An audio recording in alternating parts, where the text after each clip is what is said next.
Welcome to Hurrdat Sports Live. This one will be from 54 yards out. Conradi. Clean snap, good hold. Good! The mighty man, Kyle Conradi, and Iowa State takes a 16-13 lead. Dramatic up for the win, and there it is. Raiola under center, single back as Johnson takes a snap, turn right hand off, Johnson up the middle, burst to the second level, there he goes, 35-30, near left numbers 20, 15, 10, 5, he's in, touchdown, Huskers, 47 yards. Owen Wiley, missed from 46, that would have been a career high. This is 9th career attempt from the left hash, snap back, hold is down, the kick is blocked. It's blocked. Riley Van Poppel coming out of the fray and celebrating. 3 wide right, Latif out of the gun. Connor Booth, the running back, to his right. Snap, Latif keeps, runs right, he's in. Touchdown Huskers. You know, we played a lot of players. I think every player that could play got in the game, maybe 1 or 2 didn't, I don't know. But we were able to get a lot of players in the game, a lot of players who work hard, who sacrifice. And so to play them all and still continue to play to the standard and have the shutout was a really exciting moment for us. Proud of the guys, proud of their effort this week. Practiced hard, and they went out and overcame some early self-inflicted wounds and played the game pretty clean. So proud of that. Good morning. Welcome into Hurrdat Sports Live, presented by Centrist Federal Credit Union. That's DBM Ravi Lulla here at Hurrdat Sports Bar and Grill. What's up, DB? How we doing? We're doing good. How are you? Pretty good. Yeah? Pretty good. Hanging in there? Yeah, I was very, I don't know, had to make some business decisions this morning. It's fine. Not happy with myself, but we're going to make it. Much like Tyler McKinney, not happy about that? Oh, it's like you're just on a schedule. Mm-hmm. You wake up, you get ready, you do the same thing, and about 4 or 5 minutes into the shower, we had to make a business decision. Yeah. So basically, we just decided to start over. It's tough out here. It is. You know? I don't like getting out of the shower soaked either. Yeah. So, it's not ideal. I'm like fumbling around, and there's strategic mats, and then you got to get – I think I went shirt this morning just to bridge the gap because I'm pretty OCD, so – I know water on the floor was not going to be an issue. So Yeah, not ideal. Yeah. And then we just started on over. But on the bright side, Nebraska's 2-0. And it wasn't because of what I ate. Sure, it never is. So Lance sent me this. Can I just ask real quick? Yeah. Just sure. real quick. So if you have a situation where you get an outcome that – No, wait. Are we going to – are you just going to continue to bury me? Because you have some people really grabbing their pitchforks. I mean, for good reason. I gotta tell you, I'm surprised this has grown legs, but I mean, we're out of control. Before you get going, yeah, I'm gonna play this for you. Okay. I don't even know who this person is. All right, I'm ready. But this was sent to me. Mm-hmm. Okay, so I hope that I can play this out loud. Okay, you ready? Yeah. I'm sitting here driving around, trying to make a little money before the game starts. Listening to DB's show from yesterday, the fact that this man left a shrimp pizza on the stove overnight and then ate it the next day is insane. His lifespan, unfortunately, is probably not going to be that long. All of his food takes are crazy. I mean, what are we doing? Don't you guys have anything else better to do? We do not. I got a message. I think that's Lance's buddy. I got a message. And he sent it to me. He goes, "Did you hear him? LMAO." I'm like, you guys are doing way too much with this. I'm looking out for you. No, it has caused a rift on our coaching staff. I got 3 ride or dies. I'm trying to help you. Sikora, Jernigan, Brett Williams, ride or die. Everybody else, I don't know what they're doing. Proper food storage. And Queen may as well be a little girl because he's all the way left. I mean, this turned into a knockdown dragout. So I did get a message from a mutual friend of ours. Yeah. Who was like, he called me. I don't even know. He sounds like a good dude though. He called me insane. yeah, it is that the shrimp thing was honestly the shrimp thing sent me. That was. I think you're fine. Let me ask you a question though. No. Whenever you're like, hey, yeah, it's not what I ate. It's not what I ate. No. So if you get an let's say you're coaching, right? Let's see you get an outcome that you do not desire. Yep. No. Yes. So if you get the outcome that you don't desire, what do you do to fix that outcome? You change the inputs, right? Yeah, sure. So why would that also not apply to when you're having stomach issues? Because I didn't have anything that was. I mean, I ate everything pretty much at the correct temperatures. Okay, yesterday. by your definition of correct temperatures or by normal people definition of correct temperatures? Pretty normal. Pretty normal? I didn't have any leftovers yesterday. I just ate regular cooked food. When was that food cooked? About 5:15 in the evening. Yeah, and I ate it about 5:40. Okay, that's reasonable. And I didn't eat again. That's within the window. Yeah. All right. I was super crabby last. My mood last night affected my my food intake. I did want to thank you. You did something nice over the weekend. I did? Yeah, you did. I was appreciative. Well, that's interesting. I felt like you. I don't even think you threw me a bone, which I appreciate. Yesterday, I felt like you could tell that I was just dying to talk about the U.S. Open men's final while it was happening. Yeah, so you threw me a bone. I appreciated that. I was disappointed in myself for being nice to me. No, well, kind of. It made the quad box.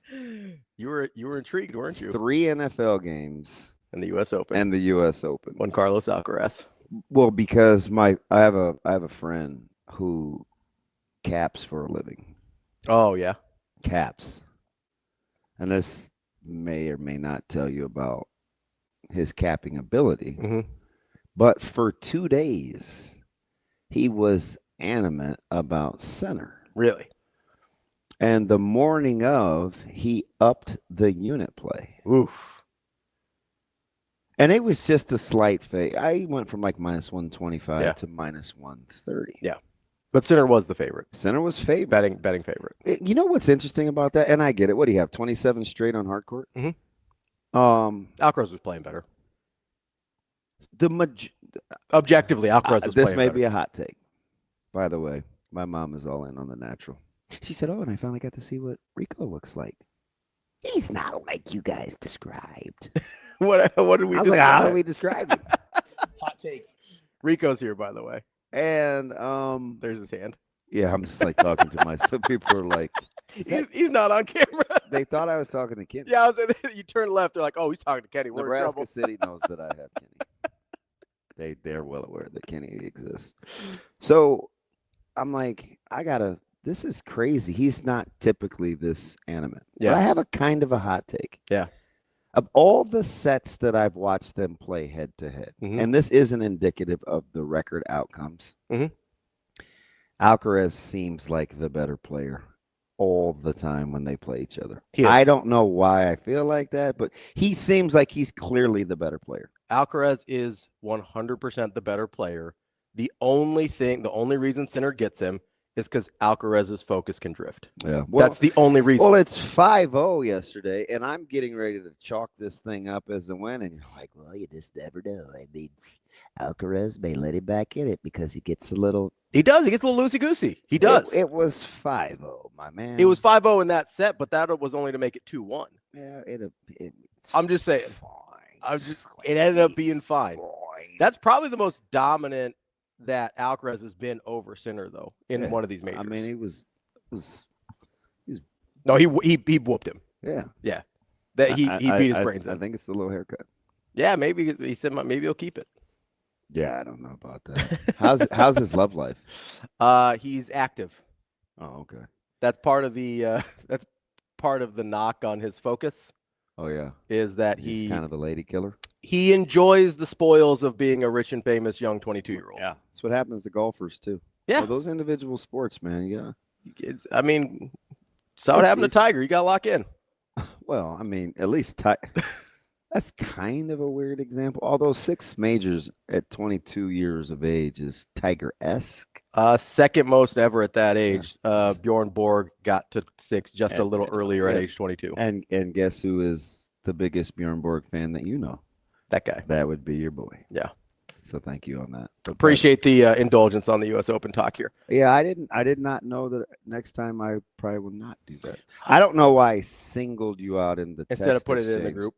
Yeah, because the group text took off Saturday night into. That's the longest I went without contributing. Yeah, well, you were working Saturday. Yeah, so and I think we understand that. And I played catch up almost the whole morning, night, whatever you call after midnight. Whatever, it's fine. Because I wanted to be fully locked for. It's night till you go to bed. NFL, and I knew we had to Zoom for high school, so I had to Yeah. I was on information overload. That is the hardest. So I have a ton of numbers fresh in my brain. Ooh, what kind of numbers are we thinking about? Oh, I just had like me just telling you that there were only 6 shutouts. Yeah. In all of college football. Nebraska's one of them. Yeah. That's pretty good. It's really good in the First grand shutout scheme of since things, 2009. especially as doggy as the weekend was. Like it was just kind of a poop weekend, and so I think to pull that off and only and being that small class. Well, I don't know. We're gonna have our. Well, that was. I'm not even gonna do it. People will question who's playing what, but I don't know. I would just caution you. Look around all of college football. Yeah, I mean, a lot of people would like to trade spots, and that's why all week we talked about Nebraska was going to be darned if they do, darned if they don't. Yeah, I mean, if you look around college football, beating bad teams not a given. Yeah, it's kind of weird. I mean, even okay, let's just run down the top 25 real quick. Penn State, 34-0 over Florida International. That was a 10-0 game at halftime. Yeah, and halfway through the third, I believe. Yeah, you're correct. LSU, Louisiana Tech. Dogfight. 10-0 at halftime, 23-7 final. Yeah. Georgia, Austin P. 14-3 at halftime, 28-6 final. I think you may vanilla that one, though. What do you mean? Blame it on the rain. Oh, yeah, fair. Fair. No, I'm being facetious. They played like dog. Clemson, Troy. 27-16. That game was a dogfight into the fourth quarter. Yeah. I don't know if Clemson's ever going to figure out how to run the ball. Maybe they will. Maybe they won't. I mean, maybe. Oh, and don't forget. I mean, I could never forget. My guy, DJ Lagway, lost to South Florida. Hey, I have a question about that, though. Because what's up? KC has a ton of friends still in the Gainesville area. Still in Gatorville. And it was cool because they were like lobbying to become Nebraska fans because they rock with KC. Come on over. I said, how is big Gator blue orange reaction? Yeah. Not good. Not great. Not great. Not good. So DJ Lagway. And I'm a big Bynum guy. Wasn't he supposed to be suspended? He was not. He had some he did something. Allegedly. You guys are going to see me look to my left and think I'm talking to myself. For right now, we're just going to pretend it's Shane. I just want to do a real quick stat recap. You have the number 25 player in the country, according to ESPN. That's DJ Lagway. And you have Byron Brown, who nobody has heard of until 2 weeks ago. All right, DJ Lagway. I think Boise's still trying to tackle it, though. Yeah, they haven't yet. And Florida couldn't figure it out either. DJ Lagway, let's see what okay, so 23 for 33. That's not bad. 23 for 33. That's pretty good. Yeah, this was a perfect weekend to get inside the numbers, though. 222 yards. That's okay. Yeah. 0.7 yards per attempt. Now, if Dylan had that number, we'd say they couldn't stretch the field, but we're okay with it with DJ Lagway. 1 touchdown interception. Those are okay numbers, right? They're not terrible. That's okay. Let's look at. So you don't get into too much trouble. Can we kind of temper the victory laps? Just jog. You're like a full-fledged sprint out the gates. It's a long season. You sure you don't want to jog? Let's see how it goes. DJ Lagway, though, I look at the passing numbers like, oh, he's a dual threat quarterback. Let's see what the running numbers look like. Yeah. Right. Let's see what those look like, just in case. Right. 6 attempts. Okay, so not using his legs a ton. 9 yards. Ooh. 1.5 yards per attempt. Not great. Okay, let's go look at this Byron Brown guy. Surely he outplayed the South Florida quarterback who no one had heard of until 2 weeks ago when he ran over Boise State. And the only reason they had heard of him because it was a Thursday night game and there were no other games on. Let's just look at it real quick. And it precluded Nebraska. Yeah, exactly. Let's look at Byron Brown real quick. And that's Byrum with an M, by the way, not Byron. 23 of 36. Okay. We don't want to go Jordan and Utah Jazz, do we? No. I don't even know who Byron. I don't even know Brian who Russell is. Nobody knows who Byron Brown is. 23 for 36. Okay, so DJ got him on the completion percentage. Way to go, DJ. 263 yards. That's more. 7.3 yards per attempt. That's more. 1 touchdown. That's the same. 0 interceptions. That's better. Let's go look at the rushing numbers, though. 17 carries. 66 yards. Ooh, that's only 57 more yards. And more than twice. Sorry, 3.9 is more than 2 times the yards per carry of one Geronimo Lagway. So I just wanted to check in real quick, and let's look at Dylan's stats real quick from what he did on Saturday. Do you know who I thought you were going to use? I don't want to. I'm going to ignore the passing numbers because that's probably not fair. Let's go to Dylan's rushing numbers to see if they're better than DJ Lagway's. 3 attempts. Oh, so he's got half the attempts. He's had more yards rushing than DJ Lagway did. That's crazy. DJ Lagway is a dual threat quarterback. He had 3 attempts for 13 yards, 4 points. Let's look at Nebraska's backup quarterback. What did he do rushing the football? 2 attempts, 17 yards, 1 touchdown. Oh, and like a nasty stanky leg at like the 10-yard line to drop a defender. Dead legs. As Zoe would say. What's wrong with your iPad? Dead. So that's just a random check-in on a couple of quarterbacks that are sophomores this year. I want to give you one more. What's that? I want you to go to South Carolina State. Oh, against South Carolina, yeah. We saw that one. That huge in-state matchup where I believe throw out the records. I believe South Carolina was it 40-some? I thought it was 4 million. Let me check. I'm going to go ahead and think it was 42.5. Yeah. They did not cover. Yeah, so there's one of these guys on this stage that took Sellers as their quarterback. Mm-hmm. Yeah. I mean, stat sheet stuff are extraordinary. He did take Sellers as your quarterback. Yeah, let's see what Sellers did against South Carolina State. Let's see what that looked like. We're out here. So, future number 1 pick in the draft, Lenora Sellers. Let's see what he had against South Carolina State. So would you put, so maybe you're like, maybe South Florida is actually good. Maybe DJ Lagway is not a good example. Maybe South Florida is actually good. They're 2-0. They beat Boise. That's 2 ranked wins in a row. If they take out Miami next week, South Florida is just good. Let's throw out the DJ Lagway thing. That's not fair. Let's look at Lenora Sellers, who played South Carolina State. Probably on par, maybe a little worse than Akron. Fair? Competition-wise? Yes. Yeah, okay. Probably more of a Houston Christian type, if I had to guess. Not that I'm ever going to watch Houston Christian, except for next week. I'm sorry. I'm not going to do any game prep for Houston Christian. I'm not going back to get Arkansas Baptist on ESPN+. I'm not doing it. Lenora Sellers, let's see what he did. So, obviously, against an inferior opponent at home, had to have gotten it done. What do we get here? 11 of 19. Okay, so didn't have to throw the ball. That's great. That's nice. Ooh, 128 yards. That's not ideal. 6.7 yards per attempt. Certainly not ideal. Not great against the South Carolina State vaunted Bulldogs defense. 1 touchdown, no picks. Again, dual threat guy. Let's go check out what he had. Dual threat. 8 carries. Ooh, 23. That's 2.9 a carry. Also less than Dylan Raiola rushing the football. And this isn't even the young Dylan year 2 versus Lagway Sellers talk that you crushed all summer. Yeah, it wasn't. Well, because you are going to have to get some Mateer and Mendoza. Absolutely. Well, I said I didn't know. Mateer, you were super down. Mateer, I was hard on. So we got. I'm not. But listen, this is your victory lap. So why do I know about Sellers and the quarterback play so much? Because you drafted him. Yeah. That didn't go well at all. Your boys' quarterbacks. Should we check on Sam Levitt? How did Sam Levitt get me minus points? Like, I'm dead last. I also in this I am dead last. Do you have the graphic, Rico?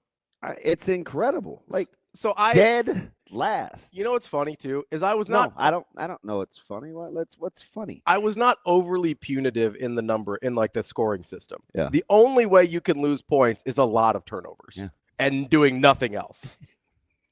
Right? Like, and it's only 1 point per turnover. I'm well aware. So like you have to really I had a 0 last week. Stank the bed. Yeah. In order to get negative points. Yeah. You want to just humor me? Yeah, let's do it. Read through my quarterbacks. Okay, let's see what we got here real quick. Just off the cuff. Lenore Sellers. Think that'd be a good pick. You think it'd be fine. Sam Levitt. Think that'd be a good pick. I mean, future number 1, Jordan Tyson.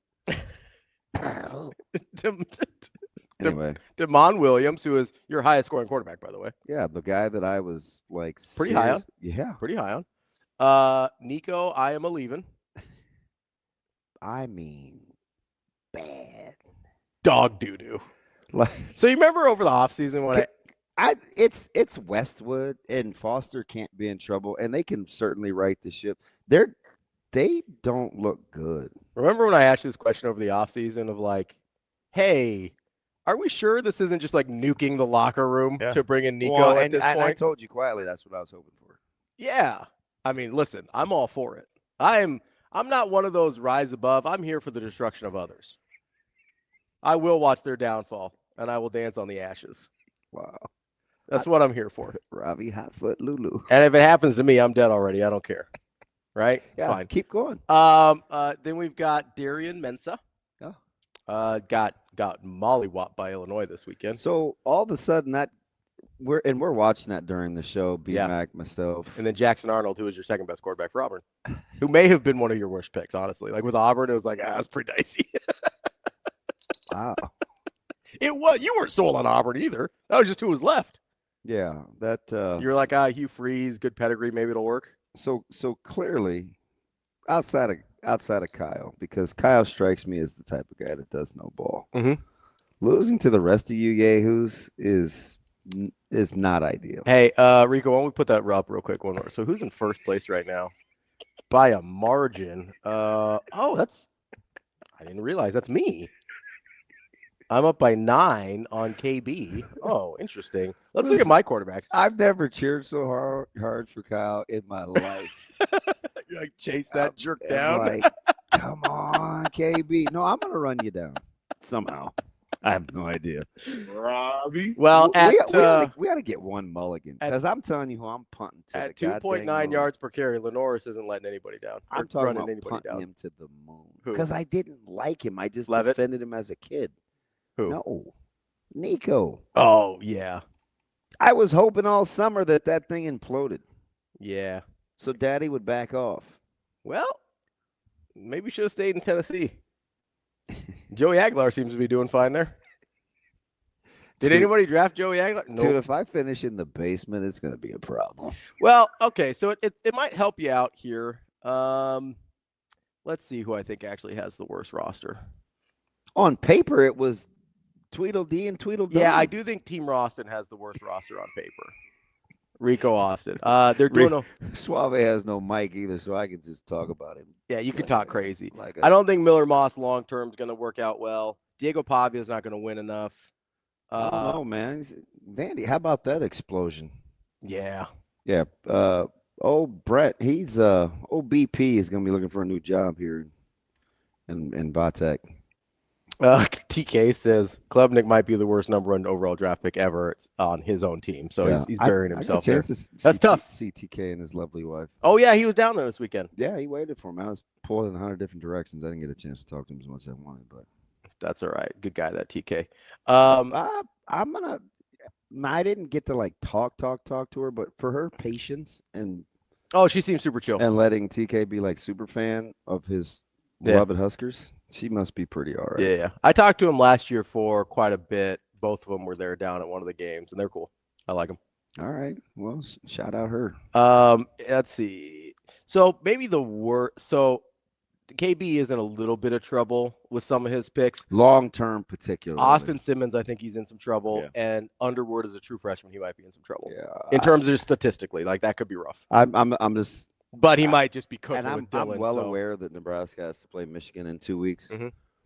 But does anything make me more upset than when we describe Bryce Underwood? I wasn't even gonna. I had to cut Tim off.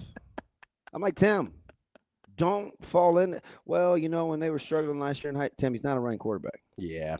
He doesn't want to. Yeah. He's just not interested. And he's not dual threat. He was never ranked as a dual threat guy. Yeah. Let's see. What did he have this week rushing? And that went HBO. Please, HBO. Thank you. Help a brother out. Somebody's bringing his computer. Yeah, thank you. So here's the thing. Mhm. That game went about like I thought, right? I thought Oklahoma would put Michigan over their lap. For what it's worth on the season, Bryce Underwood, I believe, has 5 rushes for -5 yards. I'm not going to have this conversation. So just anymore. whatever. He was also 9 for 24. I get passing. the big black athlete, but he's not a runner. He was also 9 for 24 passing, so I don't know if he's a drop back quarterback either. We'll see. Not interested. Okay. So I don't know about them. They've only really been good so far off script. And Justice Haynes. Michigan? Yeah. And if Oklahoma fits that thing, like just play cutback, and I get it. It was a nice cutback. It was a good run. But you still had 2 free runner hitters that didn't make the play. Yeah. So you can't really make a living on that. Yeah, right? you don't feel great about it. That's just Justice. Doing justice. Just yeah. Yeah. Man, what happened to Michigan's explosiveness? Oh, it's gone. But I love Oklahoma. I'm hungry. You were here for Oklahoma. Yeah. You were here for Oklahoma. Yeah.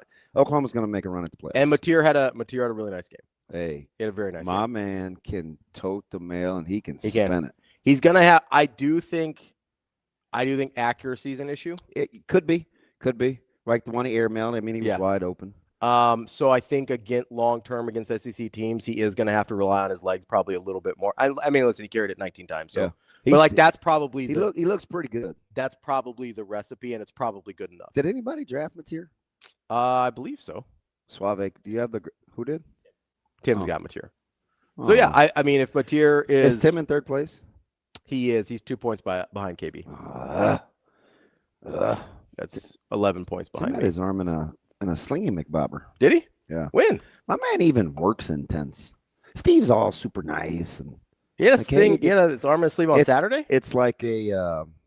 I saw him Friday. It's not a sling. Oh, it's like a brace. Yeah, like a wrist brace. Yeah. Oh, if it was a sling, I would have noticed. I don't know if. But my man was working overtime. He had me sweating pregame, and it was nice and cool out. I'm like, he works intense. I saw TV at the Elkhorn South WS game. Yeah, well, I'm sure they'll get to that in NEB preps. Yeah, right, exactly. I told you, man, Sutko's a dude. Pretty good. I'm not gonna honk for guys that I don't think are gonna be about that life. Yeah, Sutko is a dude. True or false? How much have you seen Elkhorn South this year? Well, I just know I know what I'm looking at. Okay, and they're in the huddle pool, so okay. So true or false? Okay. If Elkhorn South just decided to channel their inner Millard North 06 and stopped messing around with some of the stuff they try and do, they'd be a lot better. Yeah. Well, don't worry, they'll settle in. That's going to be exactly who they are. Okay. They're I mean, it's early, so you tinker with some things. Totally fair. But come November, when they're playing meaningful games like they always are at the top of the hill, they're going to run the football. And listen, if they're trying to be able to throw some other things at you, I understand it. There's going to be some growing pains. There are chances. We talked about this as a staff in passing, and this isn't specific to Millard South. Elkhorn South. We're just talking about offenses in general. It's really the further down the road you get with more accomplished coaching staffs, being one-dimensional is not hard to do. It's not the way to go. Hard to do. I mean, you have to be exceptional. Because the staffs will kind of put something together. Yeah, they'll figure it out. Yeah. The only reason I brought that up is he got to 30 carries, right? 39, I believe. Yeah, he's I'm telling you, 300 man. yards. And you know what's funny about him? Mm-hmm. He's explosive. He's not like he's not just a not like that's not even his thing. Yeah. Like he can crease you too. He can, but he's good. Like their line is good. Yeah, they're big. Right? So, and he's really good at finding the crease and then bouncing. Yeah. Right? Rather than bouncing to find the crease. It's like I told Sauter off air though. Bellevue West is built to hang in there against a team that kind of just wants to run the ball. Like they can keep those games close. Yeah, it seemed like though that if Elkhorn South had just said, "Hey, we're just going to hammer you," that Bellevue West didn't have anything for him. Well, that's what it felt like. Because I mean, he does have some soul snatching qualities to him. Sutko. Yeah. Oh yeah, he's definitely one of those like wear you down and you hate your life by the fourth quarter type thing. Like you could tell, like nobody wanted to tackle that dude in the second half. Dude, he's a horse. I mean, like he's just popping people. He's a monster. Yeah, no, you got to really hang in there against him. He was impressive. Johnson from Bellevue West looked good. Yeah. How many targets? Probably not enough. Not enough. Made some tough catches. Had some really tough catches. I mean, that dude will go get the ball. He's a good player. I think he had a pick just too. A pup too. Had a nice pick as well. Is he a sophomore? I think so. Oh, I'd have to check the roster. I believe he's a sophomore. He's a good player. They had a nice one-handed touchdown catch. Yeah. Balled out a little bit. We'll get to that. Yeah, we'll get to high school stuff later on. But it's like, I don't know. I just go back to college football with like kind of and nobody's really what team do you think feels like good? That's a good question. Like who feels good? Like if you just want feel good vibes. I bet you Florida State feels good. I would imagine Florida State is living their best life. Yeah. And because you have the best of both worlds. You get a ranked win where you kind of put it on them, and then you do what you're supposed to against East Texas A&M. And shout out me for encouraging you in the offseason when I told you I think Florida State's got a chance to be good. Honestly, the only thing I was encouraged about is I love Gus Malzahn. That's it. After that, and Tony White. I knew Tony White's good. But after that, I was like, I don't know if the roster's good enough. How do you think Miami feels? Do you think Miami feels okay? I think Miami feels good, although, and you have Beck, don't you? Yes, I do. I'd be careful about a little bit of fool's gold with him throwing the football. He got away with a couple that are going to get picked against better teams. I won't even say against better defenses. You just don't want to get, because Notre Dame's pretty good defense. Yeah. I just don't want to get in the habit of, like, he gets the result, sure.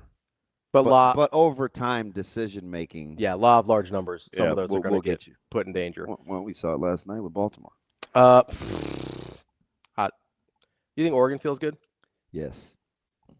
What does that? I mean, I get Oklahoma State's a power conference team, so that's a good win. They're doing what they're supposed to do, though. They are doing what they're supposed to do. I think Oregon feels good. I'm giving credit for. Yep. I can't believe how bad Oklahoma State's gotten so fast. Yeah. It's astounding. We say in the offseason. Oh, he's in trouble. Yeah. I mean, he might not make it to the bye week, and I don't even know when theirs is.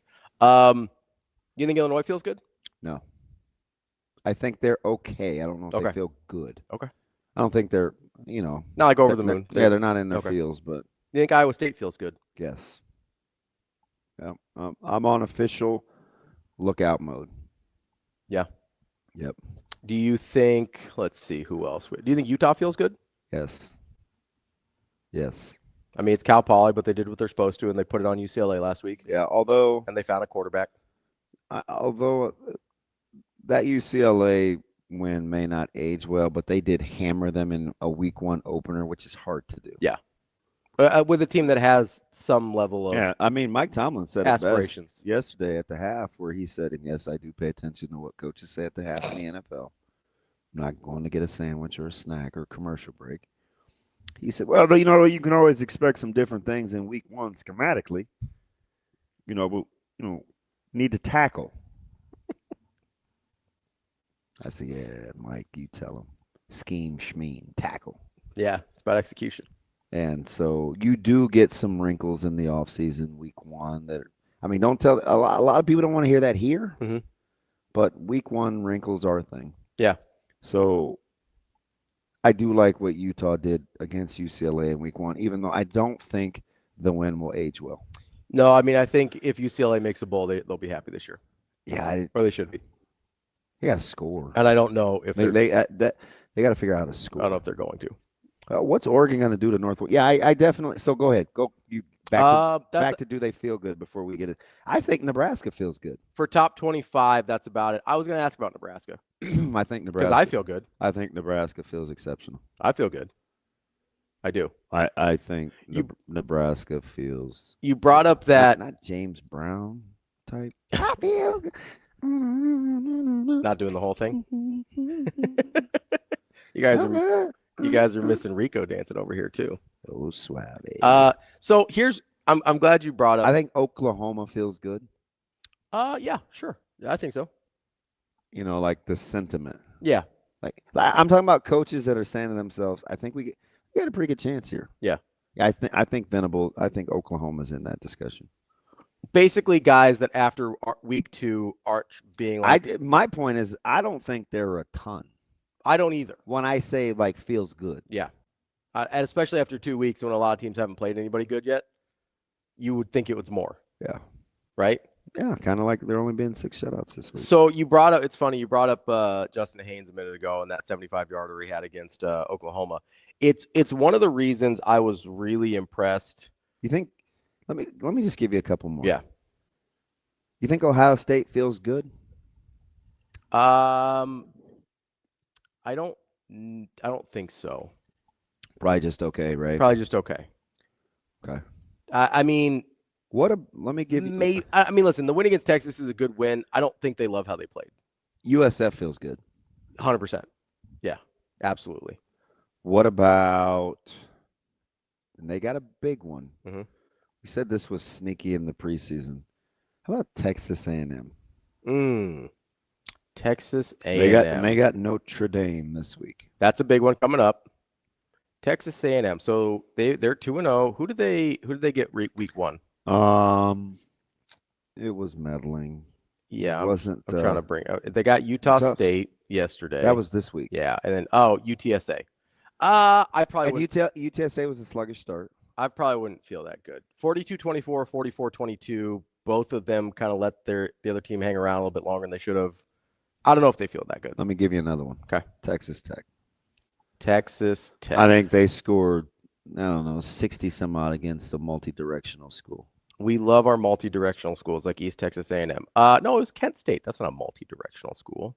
It's not a good school, but it's not multi-directional. So Arkansas, Pine Bluff, Kent State. That's it. We've done what we should. Okay. Team. So you probably feel okay. Right. They'll get Oregon. So they'll find out a lot in 2 weeks. They go to Utah. Oh, let me give you one more. That's a come to Jesus meeting right there. As we watch them, we put them on in the studio because we only have one TV working right now. Does Missouri feel good?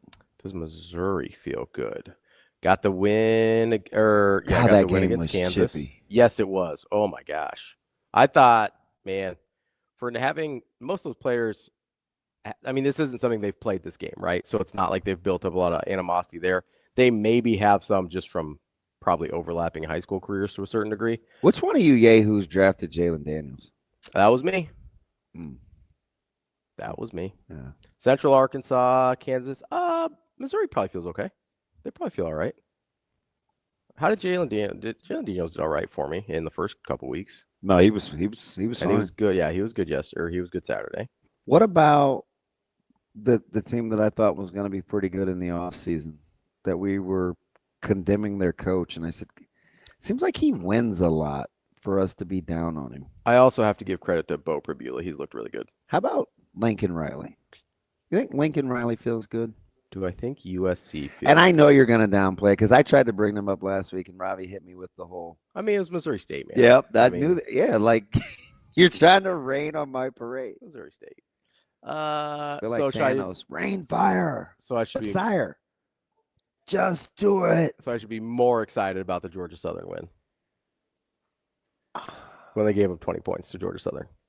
I should be more excited about that. I just asked the question. Okay. They probably feel fine. But these are the teams, like this is the USC problem, right? This is the Lincoln Riley problem. They're going to do this to teams that are overmatched by them. You said that last week. And I still believe it to be true. Now, These are the kinds of teams that SC beats up on. They do. This is what they do.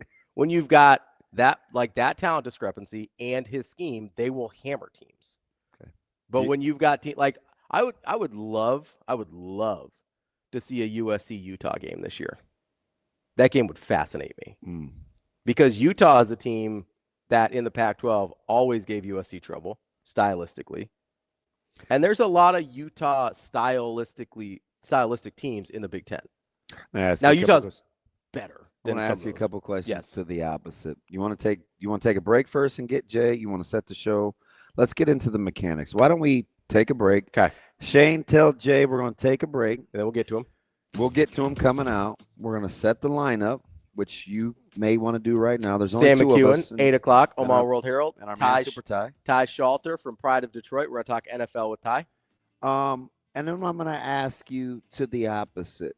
Who probably felt good, but now is like, man, I don't know. Well, I've got one. We're going to get to them too. Got one right off the bat. We'll come back. We'll get Jay. Stay right there because I think that's interesting because the follow-up question is, where do they go from here now that all the children are growing up? Where do we go? That's DB. I'm Ravi. Lulla. Rico's over there in the corner as well. We'll be back. More Hurrdat Sports Live.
Yeah, in the start of the second set, I looked at Bergen and we both agreed we're just gonna see ball, hit ball. It sounds cheesy, but it really works, especially for me. I have to remind myself of that when I start overthinking it a little bit too much, and that's what I was doing in the first set for sure. So we looked at each other, we said we're not worried about it, we're just gonna see ball, hit ball, and it really started going from there. And then when Campbell came in, she was just firing the ball and did an awesome job getting it to the middle. So also kudos to her because it was really easy to get hot from there.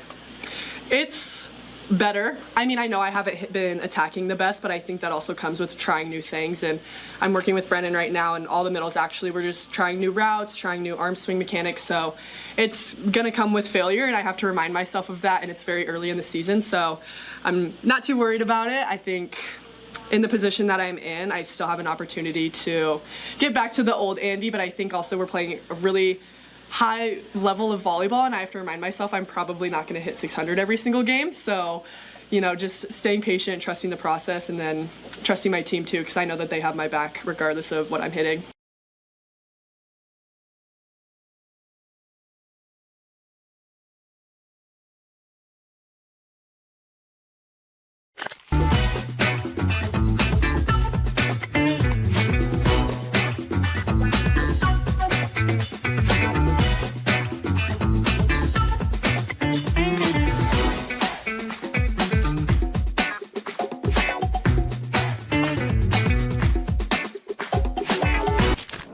Aspirations can drive us.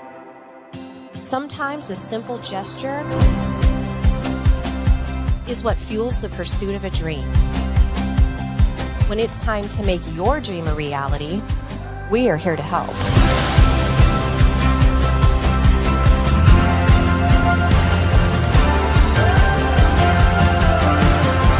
Centris Federal Credit Union. We are where you are.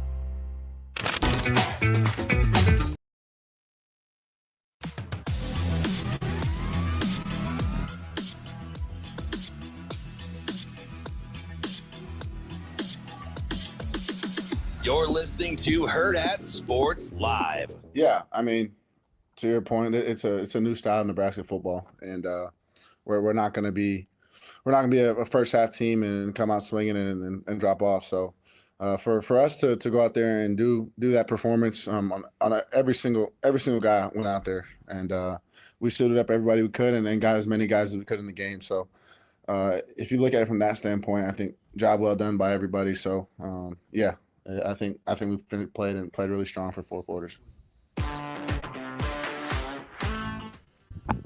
Welcome back, Hurrdat Sports Live, presented by Centris Federal Credit Union. That's DB. I'm Ravi Lulla here at Hurrdat Sports Bar and Grill, reminding you, if you're out on the roads this morning, get those seatbelt fastened. They prevent injuries and save lives, but only if worn properly. This message from the NDOT Highway Safety Office. All right, DB, let's get to our guy, Jay. We still have Jay here, Shane? You should be here. All right, let's get to Jay. What's up, Jay? What up, fellas? How are you? What's up, buddy? Not too much. Hey, well, I meant to call in last week. I sent Mr. Benning a paragraph on his cell phone. Yeah. And so this week I thought I'd get it in, man. I thought I'd lock in and get it in. So shout out to the new show. Appreciate the listen on YouTube. I think you guys do a great job. Wanted to give you some props on that. Even when DB is gone, the squad holds it down. Good job. Thank you, sir. Appreciate that. My man. Sincere. My man. All right. So we had the tale of 2 games. Obviously, all of Huskerland should be ecstatic about what happened on Saturday. This is, I said in a Facebook rant that this feels like 1992. And Saturday's game just kind of keeps that going. Like this feels like vintage Nebraska football when lesser teams come in, and then we show that we are the team that we are, and we just execute, regardless of what the competition is doing, regardless of what their stats are and who they are. We just come out and play Nebraska football. I'm not saying they're going to do this every game, but it was amazing to see it happen one game. Give me 1 second. Lay bay up today. Yeah. All right. So after that, I will say this: the improvement on the D-line and the improvement in regards to guys just coming out and it seemed like they just were, determined to make plays on offense. On defense, like I told Damon, I text Damon, I didn't feel like the defensive line was bad the first week. I just felt like they just stunt a lot. Yeah. And it's hard for young guys to kind of get the feel of the speed and the strength of the game when you're sending them looping and circling every play.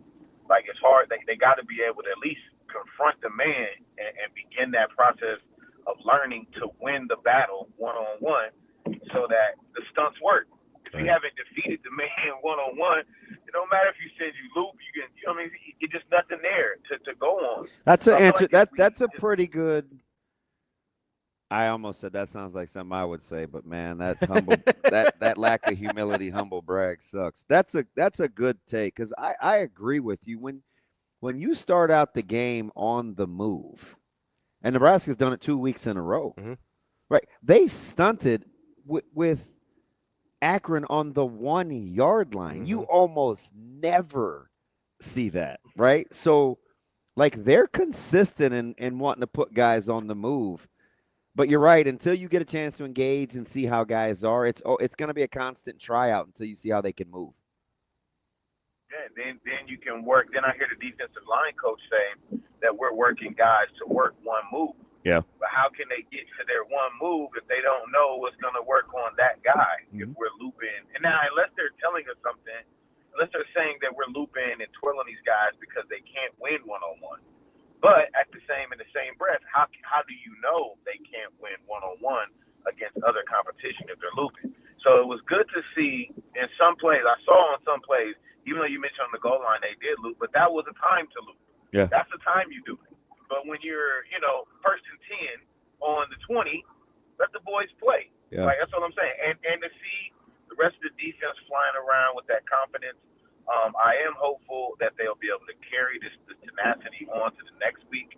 I would love for them to show up and do the same exact thing against Houston Christian, all to culminate on Michigan to say, all right, let's put it all together and let's execute when, air quote, the lights are on, if you will. So as a Husker fan, totally satisfied. I'm excited about what can happen. Dylan Raiola. Now, let me say this. Let me put on my Husker fanatic hat real quick. Here's my fanatic. Unrealistic nonsense. It's all gibberish, but it must be said, okay? TJ Latif, bro. Yeah. I'm not saying, again, this is straight fanatic nonsense talk. But I will say, the young man has a certain swagger and confidence about him as if he is expecting to do the most when it is his time to shine. Yeah. And we also saw Holgerson, which I think this is kind of funny. He ran the same package that he ran with Raiola out there, bro. Mm-hmm. I saw 2 or 3 of the exact same plays, and when you see them back to back like that, you can start to differentiate between who executes it more crispy and who executes it this way. Dylan is by far the better thrower, but it's not hard to see that TJ Latif handles himself in the open field a little better than Mr. Raiola. And I'm done now. Thank you. All right, my man.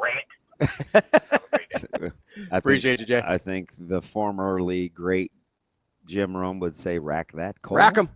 You want to go back to back?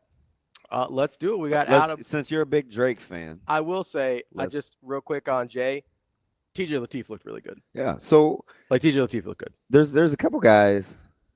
Can I back Pat for a second? Yeah, go for it. Nah. Because I'm traumatized by Shafe being mean to me when he said, "Because you get to see him more." I was like, no, man, that's not it. But there are a handful of guys that I try to turn people on to before they get to be whatever. Yeah. Latif is one. Yeah. Petchak was another. You said a lot about Petchak. We'll get to Petchak. And I got one more that I think has got a chance, but I'll let you guess. I don't want to steal Out of Breath Brian's time, as he's probably still pissed at CeeDee Lamb. Let's get to Out of Breath Brian. Out of Breath Brian, good morning, man. What's up? Hey, what's going on, Damon? Ravi, happy football season. Hey, I just want to start off by saying, Damon. Yes, sir. I know you're one of my favorite running backs in Nebraska history, but I am happy to have seen my favorite running back in Nebraska history all time, Quinn Clark's son, score a touchdown. Oh, man. That's my favorite running back in Listen, Nebraska. your boy almost cried. I had to give my thoughts. Throwing up 3-2. Hey, I'm dead funny serious. you brought that up Real there. time. Casey gave me Yep. the old shoulder rub. Yeah. I said, Kyle, I love you too. Yeah, man, that was how I felt. That's kind of how I felt when I saw, and I know he ain't my child, but just because I came in contact with him during my life, seeing you, number 28, I was just watching to see how he was playing out there. Yeah, he And balled. he kind of proud. I was watching his read, watching what he was doing, especially on the set where they were in that zone read and who was it? He jumped the RPO. Yeah. Yeah. Oh man, I was like, there you go, boy. Yeah. I was happy. And I was more thrilled because I'm calling last week's game flashback game. After the game ended, we scored 60 points for the first time in 16, 18 years. Held people scoreless. I went to McDonald's and I asked if they had any burgers for 34 cents or 35 cents because it was a flashback. I thought it was the 80s or 90s. Turning back the I clock. just wanted to feel nostalgia. That's what I felt like. You brought all the third stringers in and they looked dynamite. I was really proud this weekend to see this. And that's what good teams are supposed to do. They're supposed to bury teams like that in the mud. Akron, we owed y'all 30 points from the first week y'all ran out of town, and we gave y'all 30 more for this time. So appreciate that. Take y'all payment and don't come back. Yeah, I appreciate that. Hey, real quick. How CeeDee Lamb has earned the right to have some grace, right? You're not down on CeeDee Lamb, are you? Hey, man, I'm not down, but I'm disappointed. He had 3 catches, man. He could have went to Pickett for that. He could have went to Pickett. We had another receiver to go over there. I'm gonna tell you who's sorry is that Ferguson, man. That man, he can't catch nothing. Can I get Dalton Schultz back? I know you're not gonna rock with this because he's a pro and they get paid. He's still seeing headshots from getting rocked on the illegal contact a couple series earlier. Ferguson was seeing ghosts. You know what I mean? Mm-hmm. They kept sending him on those little seam routes, those little quick look-ins. He was like, yeah, no. He's like, hey, send somebody else on those. Give me something else. I'm not really. I was shocked he got up. Yeah, me too. And then they went right back to it. I was like, okay, do your thing. That was crazy. But Jay, your Steelers looked good yesterday. They looked pretty good. Listen, so, hey, what? How much irony is there? The fact that that's the best Pittsburgh's offenses look post-COVID, and Aaron Rodgers was the guy doing it. Yeah, where's Mike Sauter? I thought Sauter was showing up today. Where's Mike? Oh, all right, B, man. All love. All right, take it easy. Appreciate it. Yeah, that Quinn Clark moment almost got me. Oh yeah, I was gonna ask you about that because that was pretty cool. So when his uncle first brought him up to me, and I said, hey, send me the tape. I had to really, this is like way behind how the sausage is made. I'm like, before I hit send, let me really study this, because this was probably my first crack at whether I knew what I was talking about, if I was going to send it to Coach Rule. Right. So I watched it as an eval. I watched it for like 3 days. This is in January, and VJ and I talked about this a ton, because when I sent it over to, this isn't me saying, hey, I went before Rashawn. This is me bouncing ideas off of whether I could be objective or not, because of how I feel about KC. So a couple of weeks later, I finally sent it over to VJ, and I think his uncle knows Rashawn too. So I didn't know Rashawn was working the same angle I was. But so this was January of that year. I went back, I looked, it was January 21st on the text message from his uncle. Because I buy all this food from Casey's sister down north when they do the cookouts. So I see her all the time. I was obviously at his funeral and whatever. So I almost didn't send it. So I sent it, and I called him, and I said, hey, take a look. I understand where he plays. I said, I'm just giving you his real measurables. He can grow. Now, I know Coach Rule, but I don't know Coach Rule yet. Like, at this point, right? Yeah, he's not to the point where he can cuss me out and then call me back. Like, we're not anything yet other than just acquaintances, basically. Right. Yeah. And I never told this story. I don't know this story. He never got back to me. Really? Never got back to me. He didn't say, I'll take a look. Now, since then, there's always immediate feedback. Yeah. But he never said anything. So KC gets to camp, or QC gets to camp, and they offer him. And he sent me when I talked to Coach Rule, he said, nice work on the eval. But for 4 months, didn't say a word. I'm pooping a brick. Like, oh my God. You're like, I'm never sending this guy an eval again. That's exactly. Listen, he probably looked at you like, what's this guy doing? That's exactly what I said to myself. Yeah. I'm like, well, shot my shot. That didn't go well. Dead dog serious. I second guessed myself. Yeah. So, and then I go back to, his honesty with me outside. He's obviously been to the house. Like, DB, I'm not going to lie, man, your boy couldn't get lined up right. Like, he's just his self-awareness and, like, kind of what he's after. The dude, he loves Nebraska. Yeah. Like, I don't know.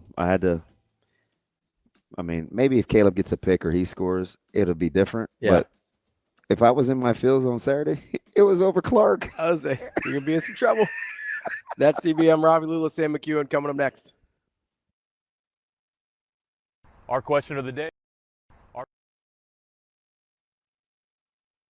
Our question of the day. Huskers wins on this season. Over or under 9.5? Go Big Red! Over! Have you looked at Matt Rule year 3? Come on. Baylor, Temple, over 10 wins. We're going 10-2 easily. I think we're going 9-3. Oh, we're going over 100% Nebraska all the way. I agree. Over 9 for sure. Because Jalen Gramstad is the best. Grandpa, he's got it. We're going to be undefeated going to College Station, Penn State. Better be a wideout. What's happening? Because the Huskers are coming, all right? Last year, they got to bowl game. This year, it's a whole nother level, and that's getting 10 wins. Playoffs. I don't know about football. I know about beer. I'm a Hawkeye fan in disguise, so I don't comment here. I don't think they're going to hit 9 wins. I think we go 11-1 this year and go to the playoffs this year. Okay, we don't play Indiana. So, I mean, hey, 12-1, hey, that's my prediction. Over 9.5 wins. Hammer the money line. Skurs are back, baby. Skurs by 90. Let's go Big Red, huh? And remember, for the best sports book in Nebraska, be sure to visit Warhorse Casino in Lincoln and in Omaha. They played outstanding. Can't say enough great things about them. Their eye for the ball. When the ball's in the air, they're going to make a play. And even when they don't have the ball, that's what makes them all special. Is they're selfless teammates. They're gonna block, and that's how we got a lot of explosive plays, was catch and run and guys turning up the field and blocking. So that's selfless football, and yeah, it was a great effort by every single one of them. What do you think of TJ's debut? I loved it. It's just cool watching them go out there and have fun. You know, we day in and day out, we see each other every day, and just the constant grind. And for him to have some success and all that work that he's put in pay off, couldn't be more proud of him. And yeah, he was living his childhood dream, and I'm super happy and proud of him.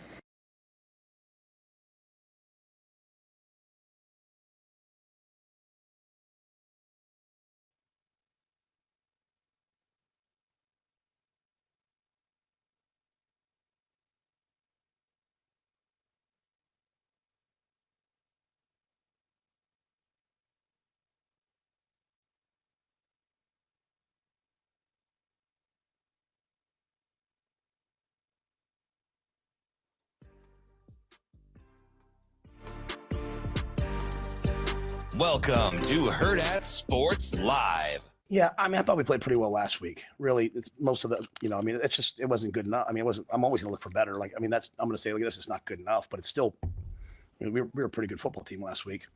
I think I'll watch the tape and just, I'll just try to do the same thing I did last week. Just look at the things that were good, look at the things that were bad. Obviously, first and goal inside the 5 and to not get it in is not good enough. To fumble the ball on the goal line is not good enough. But at the same time, we also came back with sort of a what's next attitude. I hated the fact that they were able to drive the ball before the half and have a chance at a field goal. I hated the fact they were able to drive the ball and start the second half. But credit to our guys. They came off and they blocked it. I love the intensity of our guys on the sideline, the Bufords demanding that we block it. So I'm sure there's going to be lots and lots and lots of things. And we're not here to comment on the overall. We're here to just keep fixing all the things that we see, and different things will come up. So, but I think a lot of in general, all three sides put it together. Pleased with that. Welcome back, Hurrdat Sports Live, presented by Centris Federal Credit Union. That's DBM Ravi Lulla here at Hurrdat Sports Bar and Grill. We are joined now by Sam McKewon from the Omaha World Herald. Sam, how are you this morning? Hey, great guys. How are you? Good. I got to get the weather report. You guys going to get rain before we do? How are we doing? We already got it, so I'm guessing Yes. it's coming your way. Yeah, it's a little overcast. How long did it rain? Not long. Probably about 7 minutes. Oh, fudge. It was a quick moving storm. So all right. It seems to have passed through at least my part of Lincoln, which is kind of south. I live south. If you live south of South Street, you live in South Lincoln. That's my take. And I think if you live west of 204th Street in Omaha, you live in western Nebraska. So it's fine. No, I'm just kidding. Oh, you city slickers, you two. Sam, all right, let's start. Let's jump right off the bat here. So a lot of the narratives from week 1 to week 2, I feel like, have changed, and I'm kind of curious, right? How you weigh, and I want to start with the sort of explosive plays versus the methodical offense that we saw against Cincinnati versus what we saw in Akron, right? Obviously, you've got opponent-dependent situations here, and context matters. But how do you weigh sort of the explosiveness we saw in week 2 versus the opponent that they saw in week 1 versus week 2 versus kind of what we've seen across college football with top 25 teams in particular struggling with, the South Carolina States or the Troys or the whoever else of the world? Yeah, and There's a lot in that question. There I is, think yeah. So feel free to expand however you want. What I would say if I'm kind of examining it is, I do think Nebraska played closer to its standard in week 2, and the standard obviously is the standard irrespective of the opponent. And so I think they played probably a little closer to that in week 2, to what they would hope. And I understand that Rule thought they still played pretty well in week 1. I thought they played very, very well on Saturday night, and arguably that's the most dominant Nebraska win in a long time. So, you'll take that. You'll take it, even if you're playing Akron. You want to play at a high level, and I thought for the most part they did. There are a lot of games right now where, to bring Nebraska volleyball into it, Danny Busboom Kelly was very honest about she didn't think her team quite played as well as it could on Friday night, for example. They still won. They swept Wright State. But she was pretty honest yesterday and she said, usually when you turn on the film, it's better than you thought. And in this case, it was not. But the players also acknowledged that, and they knew it, and they came out and played better yesterday.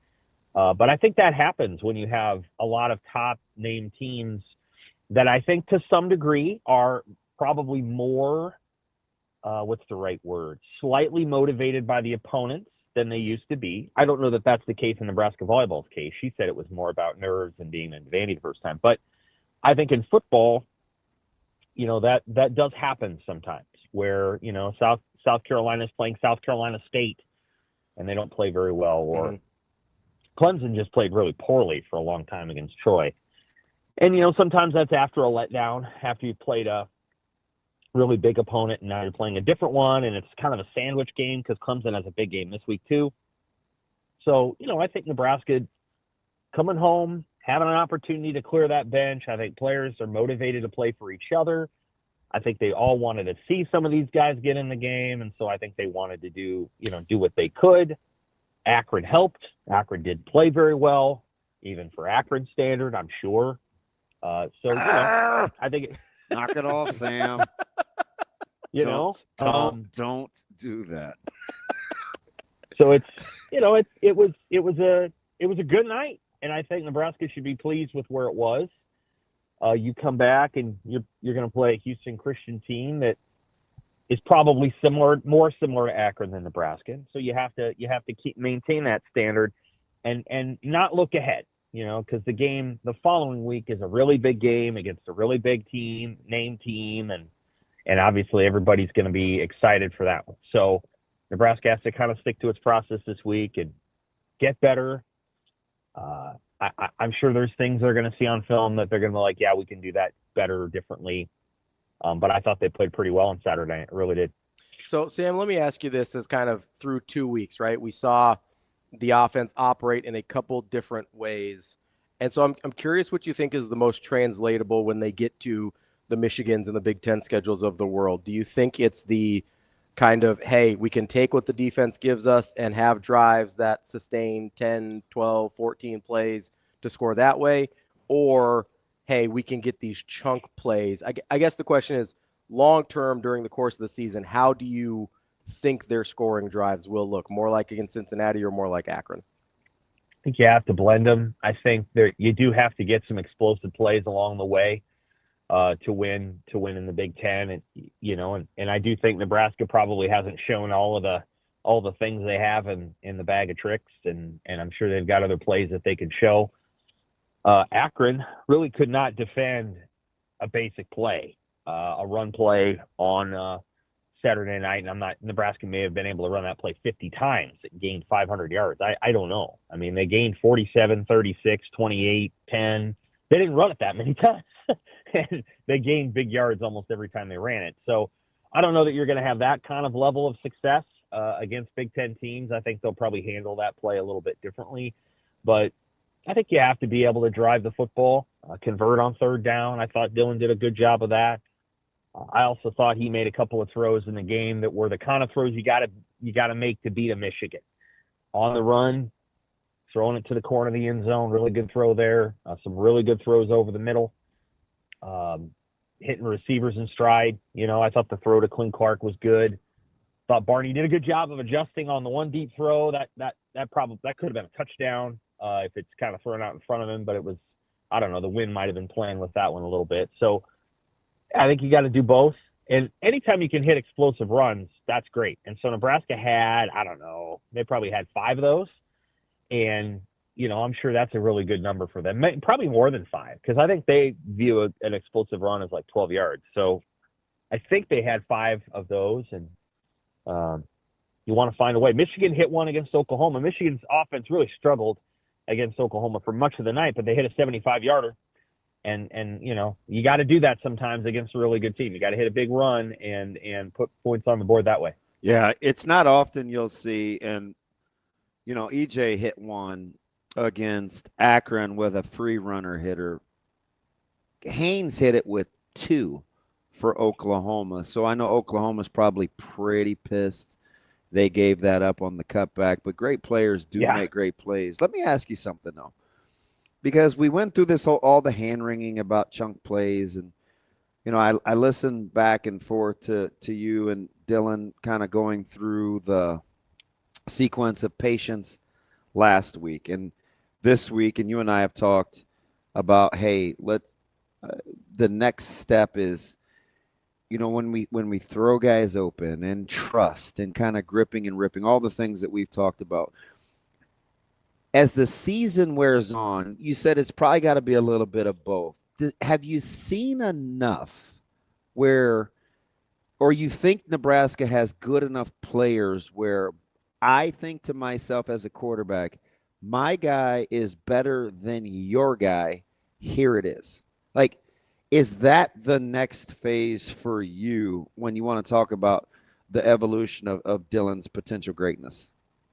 Yeah, I think that Nebraska's players are good enough. I kind of feel really comfortable with them on, like, Key and those guys are really good. Yeah, I think they've shown up in the first 2 games. Obviously, I'm sure Dane Key would like to have a few more targets. I don't know that he's been open as much as Hunter has. And sometimes defenses dictate that too, Sam. I mean, they shared it with 10 guys last week, right? Like, sometimes defenses are going to take away your number 1 target. They are. So, I think trust is really important, and I think it's a 2-way street. I think that the quarterback has to learn to trust his players, and then those players have to gain his trust. And there's a little bit of, again, it's a 2-way street there. Like, sometimes you got to throw a ball into a tight spot, even if you're absolutely not sure that the guy's going to make a play, because you got to give him a chance to make a play. And I think Dylan's willing to do that. The ball he threw to Key is about as good a throw as you're going to see at any level at any time. Yeah. I mean, the throw was incredible. It was incredible. And it's the kind of plays. Now, I understand what Rule's talking about.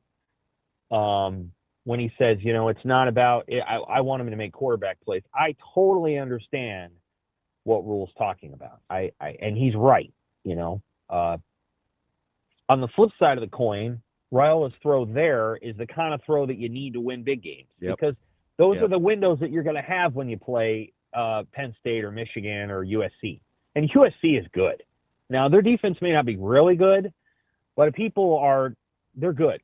They're very good, and they can score. It sounds so they look just like vintage Lincoln Riley, right? Like, they'll be explosive on offense, but you're going to wonder if they're just going to get enough stops. Correct. They're going to play Purdue this weekend, and they're going to play Michigan State, and I think they're going to play Illinois. And I think they're going to be 5-0 after they're done with that. And Illinois is a pretty good team. I was more impressed with them this week than I have been in a while. But I think they're going to be 5-0. And at any rate, you're going to need plays to beat a team like USC. USC is not going to come in and just say, well, we're going to score 3. No. So you're going to have to score points, I think, to win some of these games. Not all of them. Maryland and Northwestern clearly have better defenses than they have offenses. But you're going to have to score. You're going to have to score some points. And so Dylan's going to have to make those plays. And they know that. And I think he's ready to make those plays. So yeah, he'll have to trust, and they'll have to gain his trust. And I think that's a work in progress. I think that's going to take another step this week, and then they're just going to have to roll the ball out and play their very best against Michigan. I think they can beat Michigan. I do. So I think they've just got to go into that game and say, you know what, we got the better quarterback today, and I think they will on that day. 2 years, I don't know, but today I think they will.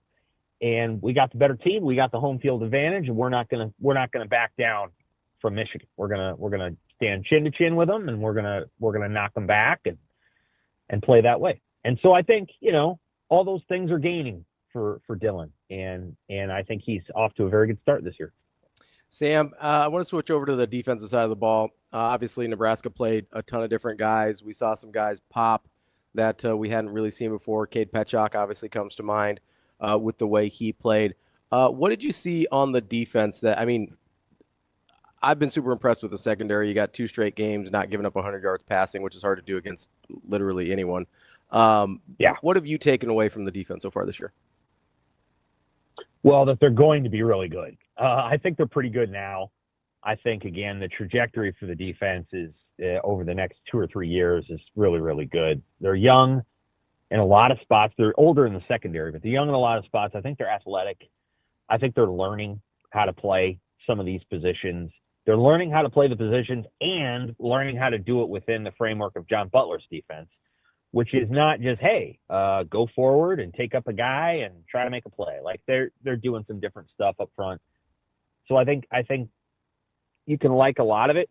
I think they've been pretty good so far. Their pass defense has been really good. Akron dropped some passes, they did, and so that's an. Can I say something about that though? Casey, BMAC, and I were talking about this off air during the broadcast, and I think we have to sometimes be careful using the term drop, right? Because I get it. There's balls that you want them to catch, and I'm not going to fight you over that, Sammy Mack. I'm saying, you get about 96, 97 mile an hour on the jugs, and you're throwing it down a hallway with a guy on you. I don't know if those are drops as much as I'd like to see my guys catch that, because they're heaters, and from their vantage point, field level, it's vastly different than what we see from above, right? You watched the ball that Josh Allen threw over Alexander's head yesterday. Mm-hmm. On television, it looks open. From where Josh Allen throws it, it's like, holy smokes, that is a ridiculously sick throw. You know what I mean? Yes, absolutely. Absolutely, I do. And Nebraska's pass defense is create some of those drops, because a lot of times the guys don't know where they're at and where the other defenders are at and all those things. I would just say that I actually thought the Akron quarterback threw a couple passes where they needed to be in order to not be intercepted, and, they weren't caught. I don't know that the Akron quarterback played that poorly. Yeah, Finley, I think he did. Finley threw the ball better than the results yielded. Yeah. He mostly kept it out of harm's way. And so, at any rate, I think Nebraska's pass defense is confusing to opposing quarterbacks so far. Completely agree. I think there's not if there is a guy open deep, I don't know that they're deciphering that in the handful of seconds that they have back there. The pass rush has been, you don't always know where it's coming from. So I think that's a good confusing element. Yeah, I think that absolutely matters, right? When Nebraska was so much movement and stemming late, it's like that messes with a quarterback settling in on the dropbacks. Right. No question. And so I don't really have much to say about the defense after that game, other than, if you can't run the ball, or you get into a situation where running the ball is not going to help you very much, you're going to have a hard time moving the ball against Nebraska. Now, again, some of these teams are going to try to run the ball. So Michigan and Michigan State. I think, Michigan State will come in and try to run with its quarterback, I would guess. Some of these other teams will try to do the same. So, I think Nebraska's defense is going to be very hard to crack from a pass perspective. But I do think teams will try to run the ball on. And we'll see. how that goes in subsequent weeks. I don't know what Houston Christian will be able to accomplish, but we'll see. I think Nebraska's defense is good now and has the potential to be great. I think Rule and Butler and Snow and all those folks, they know what they're doing, and they've got things in a really good spot. Sam, speaking of Houston Christian, what are you hoping to see this week that will let you know that, hey, another step of progress has been made, right? Like, obviously they got yeah. Go ahead. Yeah, no, that's a great question.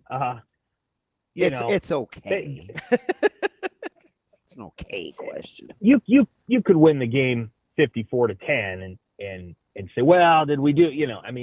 I think building on what they did, continuing to run the ball, getting an opportunity for guys to play, execution. Hey, more catch and run stuff. I thought Nebraska's running backs and receivers did a great job of catching the ball and making guys miss or simply breaking out of tackles. Isaiah Mosey broke out of tackles. They were not, he just ran out of them. That kind of stuff is really good. Getting an opportunity for TJ Lateef to get in there and play more. I thought he looked really good and not surprising with him. He played a high level of high school ball and has done nothing but behind the scenes, I think, done nothing but show that he's good in a lot of ways for a true freshman. He is not perfect by any means. Rule kind of mentioned the thing about making sure he was calling the plays right, but he's done a really nice job so far getting there, and I think they've got a guy that could go out and he led 3 touchdown drives, so that's pretty good, and he'll probably get an opportunity again on Saturday. So building on that, I don't know. Then they return a kickoff beyond the 25. I guess they could do that. They probably will.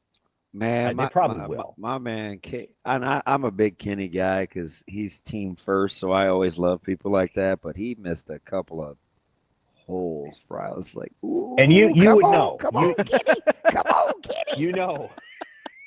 Because you used to do that. Yeah. You were as good as anybody at it. And they've missed a couple in the first couple games. I was like, ooh, they got it blocked right. Let's go, baby. I know.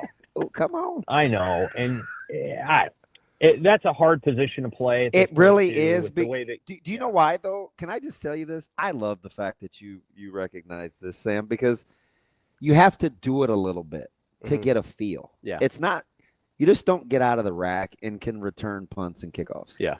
So in his defense – it's hard to see live because you don't love replicating it live in practice.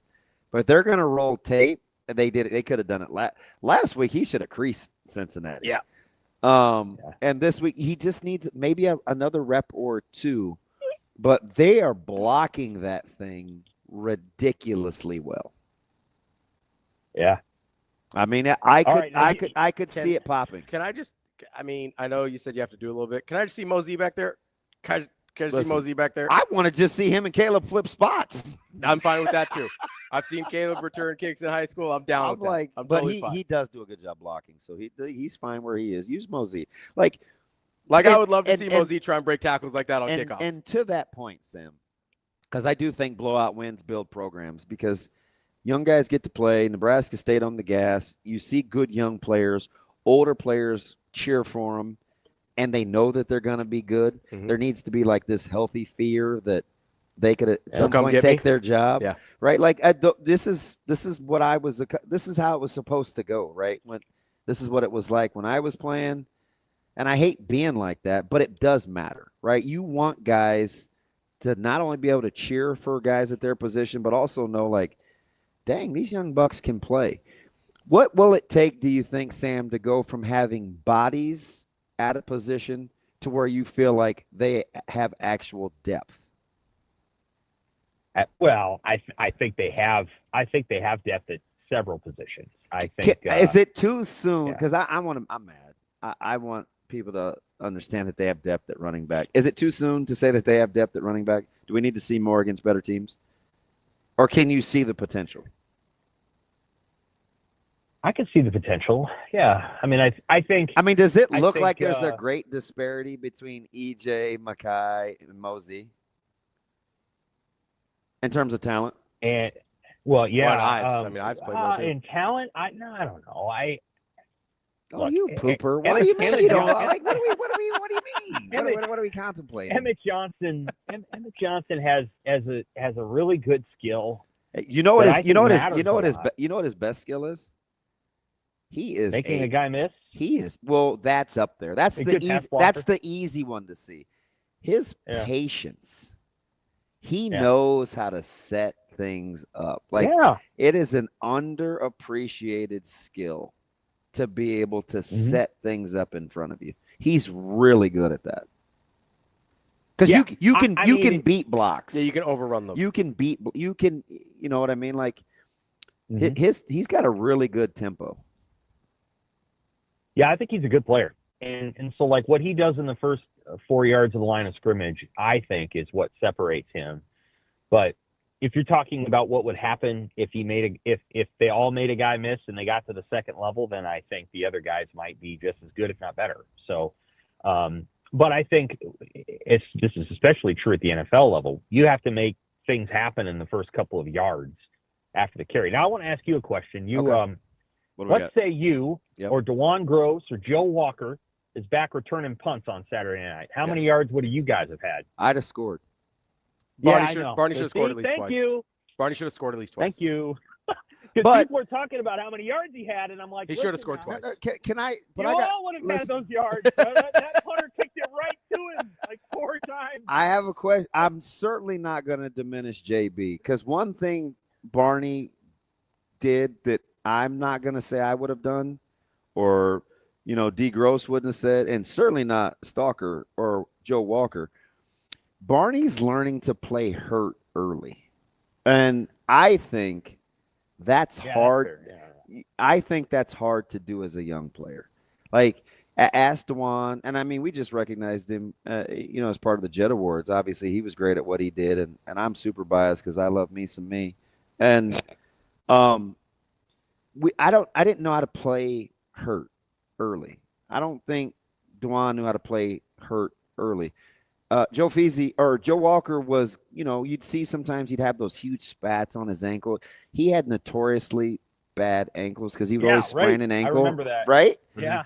So I remember that. It's hard to play hurt. One of the things I love about Barney is he's 10 times the competitor I was at that same age at that level. So I know he wanted to put that right foot in the ground and cut back to the inside on that long punt return. So it's easy for me to say, oh, I'd have scored. Yeah. Because I had to take Tammy against Pacific, and that's a bad football team, right? Mm-hmm. I cut that thing back. It takes 6 weeks for me to cut back on that long run, Sam, and I still scored. That's not me. I mean, that we didn't play a good team. Mm-hmm. So for him to be moving at that high rate of speed and to not really be able to plan push to cut back, I'm not down on him for that, though, because I think he's playing hurt, and I think he's extremely tough. Like, I'm going to give JB the benefit of the doubt there. And I appreciate that. I just think sometimes we can look at stats and we can say, well, this was this, and that's all true. I don't want to take anything away. I don't want to take anything from him. And listen, look how they block those gunners. Like those schemes are pretty legit. Yeah. I'm like, they're really good.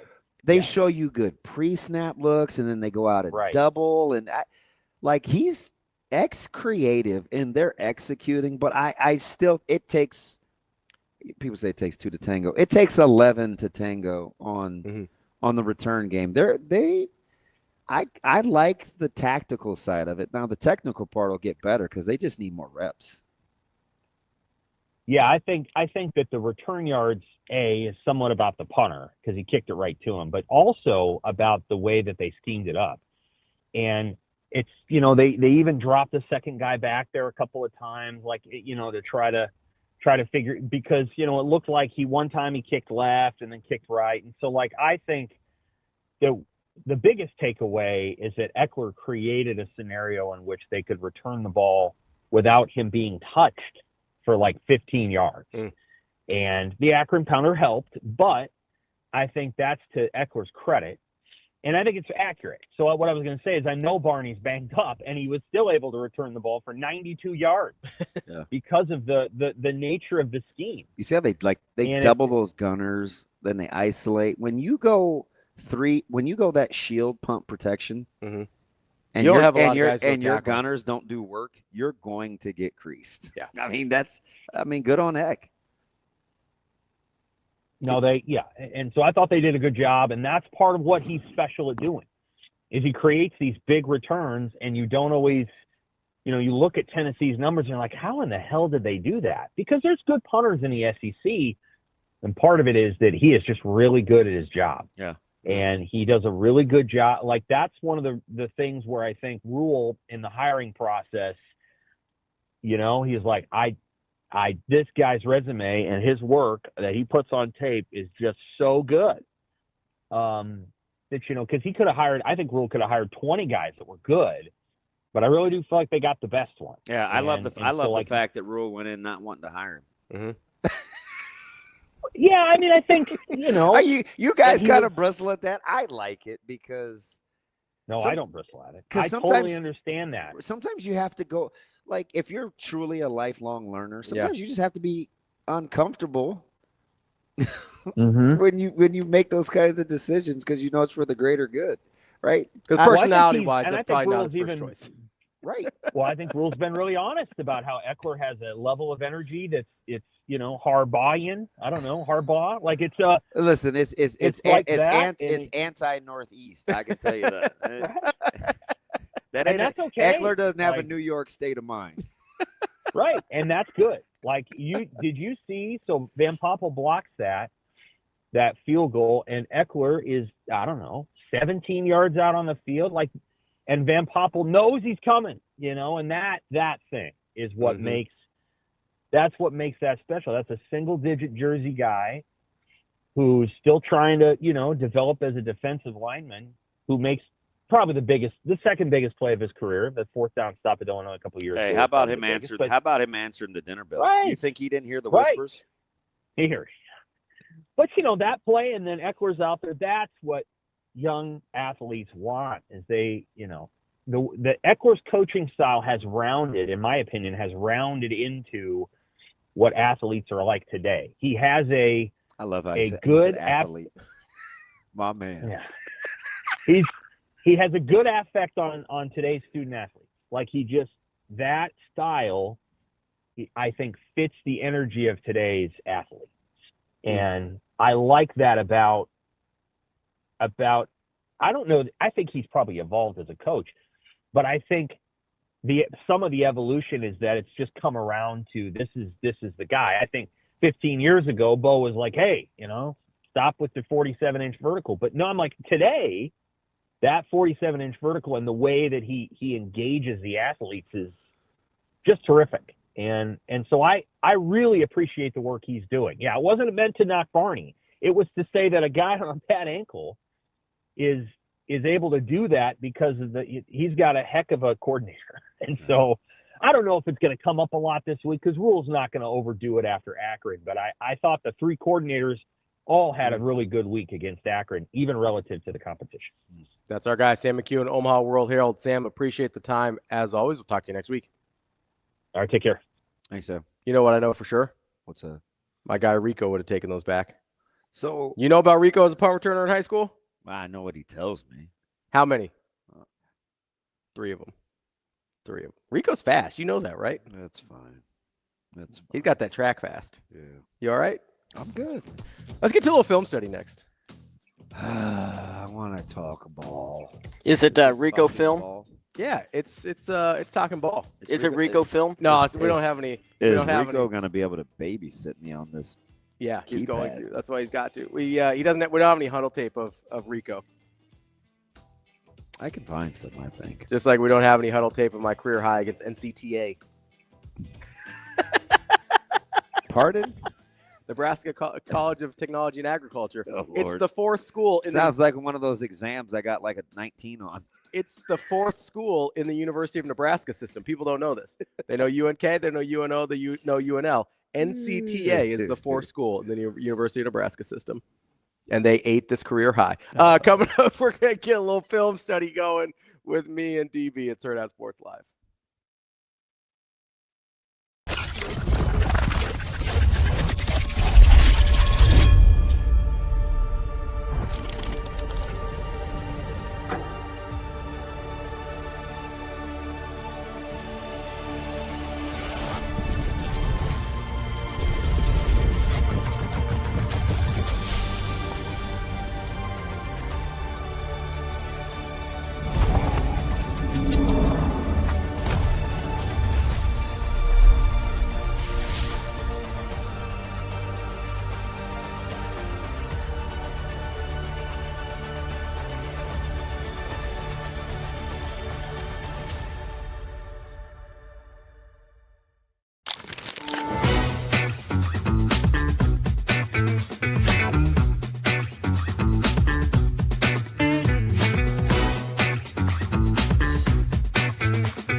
Yeah, in start of the second set, I looked at Bergen and we both agreed we're just gonna see ball, hit ball. It sounds cheesy, but it really works, especially for me. I have to remind myself of that when I start overthinking it a little bit too much, and that's what I was doing in the first set for sure. So we looked at each other, we said we're not worried about it, we're just gonna see ball, hit ball, and it really started going from there. And then when Campbell came in, she was just firing the ball and did an awesome job getting it to the middle. So also kudos to her because it was really easy to get hot from there. It's better. I mean, I know I haven't been attacking the best, but I think that also comes with trying new things. And I'm working with Brennan right now, and all the middles actually, we're just trying new routes, trying new arm swing mechanics. So it's gonna come with failure, and I have to remind myself of that, and it's very early in the season. So I'm not too worried about it. I think in the position that I'm in, I still have an opportunity to get back to the old Andy, but I think also we're playing a really high level of volleyball, and I have to remind myself I'm probably not going to hit 600 every single game. So, you know, just staying patient, trusting the process, and then trusting my team too, because I know that they have my back regardless of what I'm hitting.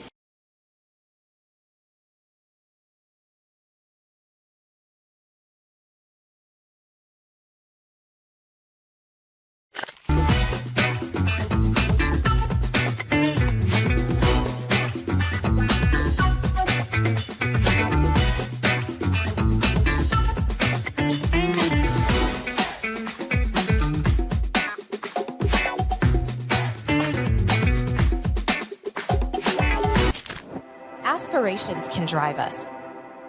Sometimes a simple gesture is what fuels the pursuit of a dream. When it's time to make your dream a reality, we are here to help.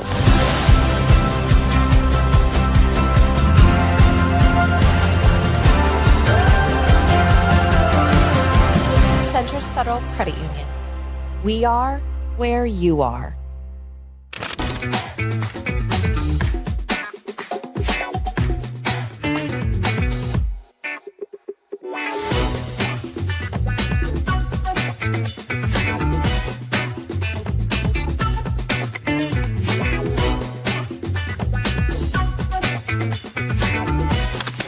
Yeah, I mean, I thought we played pretty well last week. Really, it's most of the, you know, I mean, it's just, it wasn't good enough. I mean, it wasn't, I'm always going to look for better. Like, I mean, that's, I'm going to say, look at this, it's not good enough, but it's still, I mean, we were a pretty good football team last week.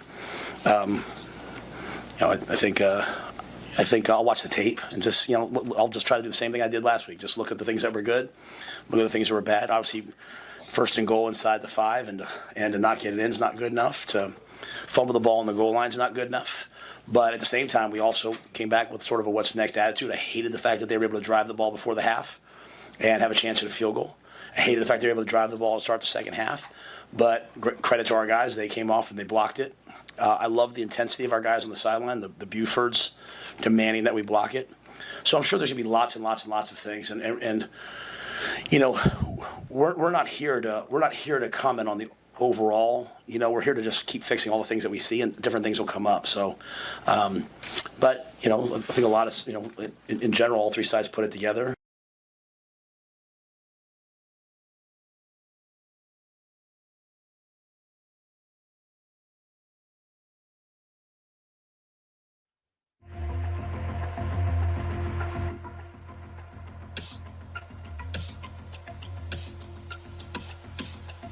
You're listening to Hurrdat Sports Live.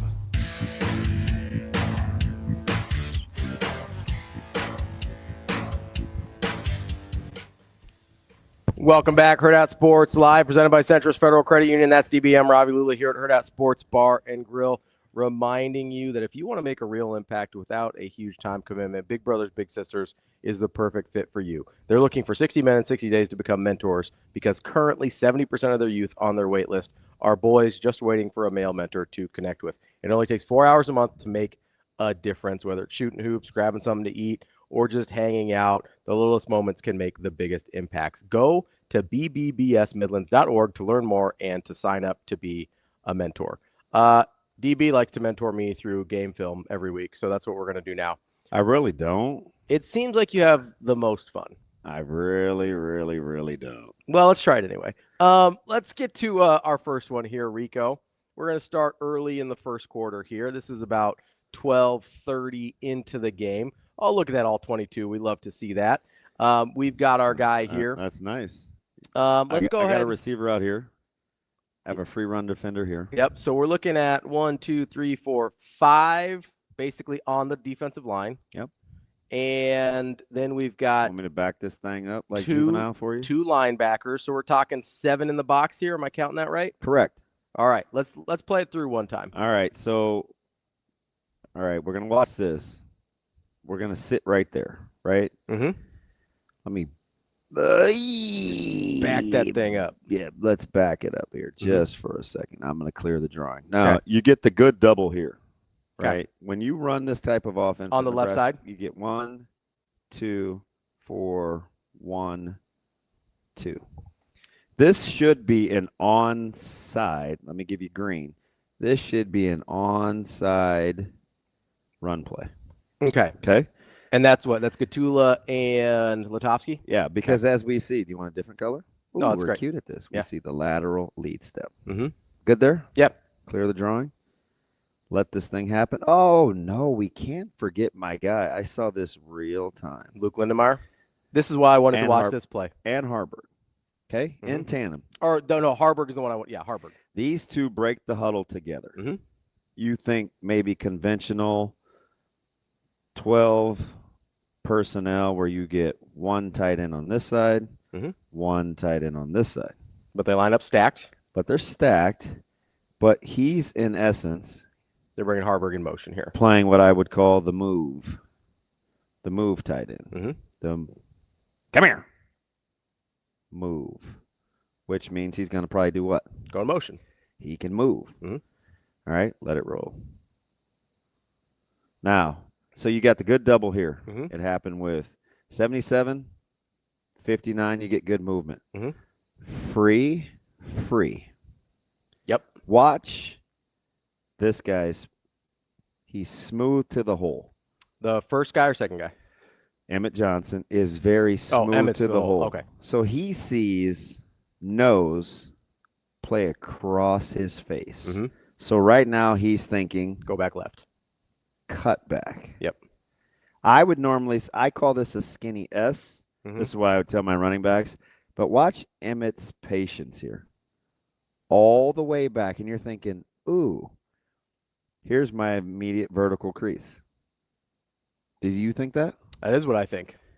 Watch what happens. One more, because why? Because we have the receiver on the the receiver, the corner on the outside. So Hunter's working. So pre-snap, they're telling Hunter, hey, you got to work your ass off, cut off DB. Mm-hmm. Don't let him play across your face. Emmett is so patient because that DB knows he wants to work this way. Try to get back inside. He's going to. Yeah. Because Hunter is working so hard to seal him from coming in here. Keep him on the outside. Right? Doing a really good job keeping his leverage there. So he's trying like crazy. Now he sees EJ's shoulders. You want a different color? Facing this way. So it looks like EJ's bouncing all the way outside. Right. Which makes Hunter's job a little bit easier. A lot easier. And you know what that keeps from happening? What's a that? hold. Yeah. Because what happens is, if the defender tries to cross against Hunter's face, the longer you string this thing laterally, it puts the receivers in a bind. Because they're trying to continue the block, but then comes across his face. And you inevitably get a hold. And then it just turns into a foot race. Now, I will say this. Hey, rumble, young man, rumble. Put the ball in that arm. Okay? Because this guy is still on the inside. Got to keep him away from it. And you don't want him swiping. Yep. And, hey, I see you. Stop playing peekaboo. Just sprint your rear end over here. See? He does get a little X factor real quick before he goes in the end zone He when does. he feels the guy coming. But the thing that I like about that run is not only the patience, it takes all 11. We talk too much about scheming big plays and throwing it over people's heads. And listen, in this day and age, if you get the ball thrown over your head, you're not very good. Yeah. Right? So, like, it shouldn't be a deal where you just get to lob it over people's heads. No, you got to execute it. And when you're running the football, it takes all 11. And it took all 11. I thought Harburg was markedly better this week in the run blocking game. I agree. Mackay Nelson had a similar one last week. And that's not because it's Mackay. I get it. Like, folks hear what they want to hear. But you do your 1 of 11, he scores. That was the one I showed you with Carter on the outside? Different one. Because that happened too. Yeah. So, that was on the jet that was sweep with to Mosey, where Mackay was essentially a lead blocker on the other side in the two-back And he would have got formation. to be like Willie D. Like, you guys don't get Willie D. Willie D used to sing a song called The Cleanup Man. I've explained that before. Yeah. But he would have been the lead would have blocker been the cleanup for guy. the third level guy coming up. Right. Yeah. He gets to pick up the leftovers. But Carter had to get the guy on the line, and he missed him. Right. So, so what was the questions this week? Oh, what about this player or that player? The thing that you want Nebraska doing right now that I think they're doing a really good job at is you have to earn your keep. Yeah. Right? If you want to get on the field in a highly competitive environment, you got to do all the little things. Sometimes that means running your routes hard when you're off ball. Sometimes that means getting a key block when you're backside. Sometimes that means being a decoy and occupying eyeballs. Like, you're not always going to get to be the lead guy, but the more you can do a little bit of everything, the better chance you have to evolve. That's a real quick as we get to this next play here. That's part of the reason, and I think we'll get to this at some point over the next 2 weeks, maybe. Yeah. That's part of the reason I've had on the rundown. I want to do a little like eye test versus PFF grades, and because a lot of times, to your point, a lot of times I feel like the PFF grades don't know your job. Yeah. Right. So it's hard to, and listen, I think there's some value in them, but you have to match it up with other things, right? Okay. So full disclosure. This is what I do. If Caleb plays, then I pay attention to PFF grades. If he doesn't play, I couldn't care less. I did check the snap count. Got 24 snaps this week. Well, and he's like the third highest DB. So it's like, okay, this week this week the PFF grades I matter. like PFF grades. Bowl game, I like PFF grades. Any other time, it's like, well, they don't know what they're looking at.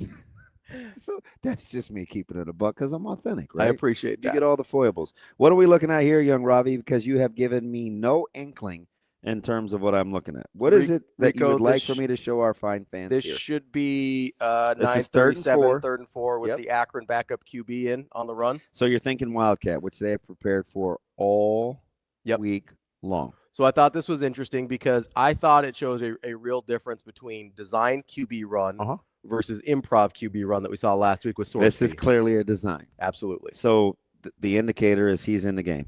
Yeah, just, hey, that's Michael Robinson Jr. in the game. We know what his skill set is. We know what he brings to the table. So we know that we're probably, and it's 3rd and medium. So we know that's probably what the game is here. Let's check. Let's check fits here. All right. 1, down lineman. 2, 3, 4, 5, 6. So we basically have 6 guys within 2 yards of the line of scrimmage. Do you feel good about that? Yeah, I think so. Does it look like a pressure front? It does look like a pressure front. Okay. Yeah. Let's go green or yellow here. He's playing chains. He knows that this thing is only 4 yards. 3rd and 4, so he's sitting on it. So he's in his grill. Okay. Bottom of the screen, same. You got a safety here that's rolled down pretty snug. See him here? Yep. He's going to get into the box. We clear? Yep. All right. So we're thinking we've prepped all week long for QB run game, and it's by design. Yep. So we snap the ball. You get motion. Just QB draw. Now, This is really good. Eyes technically in the wrong place because you're not thinking inside because you have a run fitter here. Mm-hmm. You have a run fitter here. But he knows his boy is going to make him right. Because if he plays, and by he, I mean him. Yep. If he plays peekaboo inside, he knows his boy's got his back and he'll clean On the it up. outside. Because he's a free runner. Free runner hitter. Yeah. He is +1. Mm-hmm. Since he sees, by he, I mean safety. Mm-hmm. Come here, babe. I believe that's Buford. Since he sees his eyes here, mm-hmm.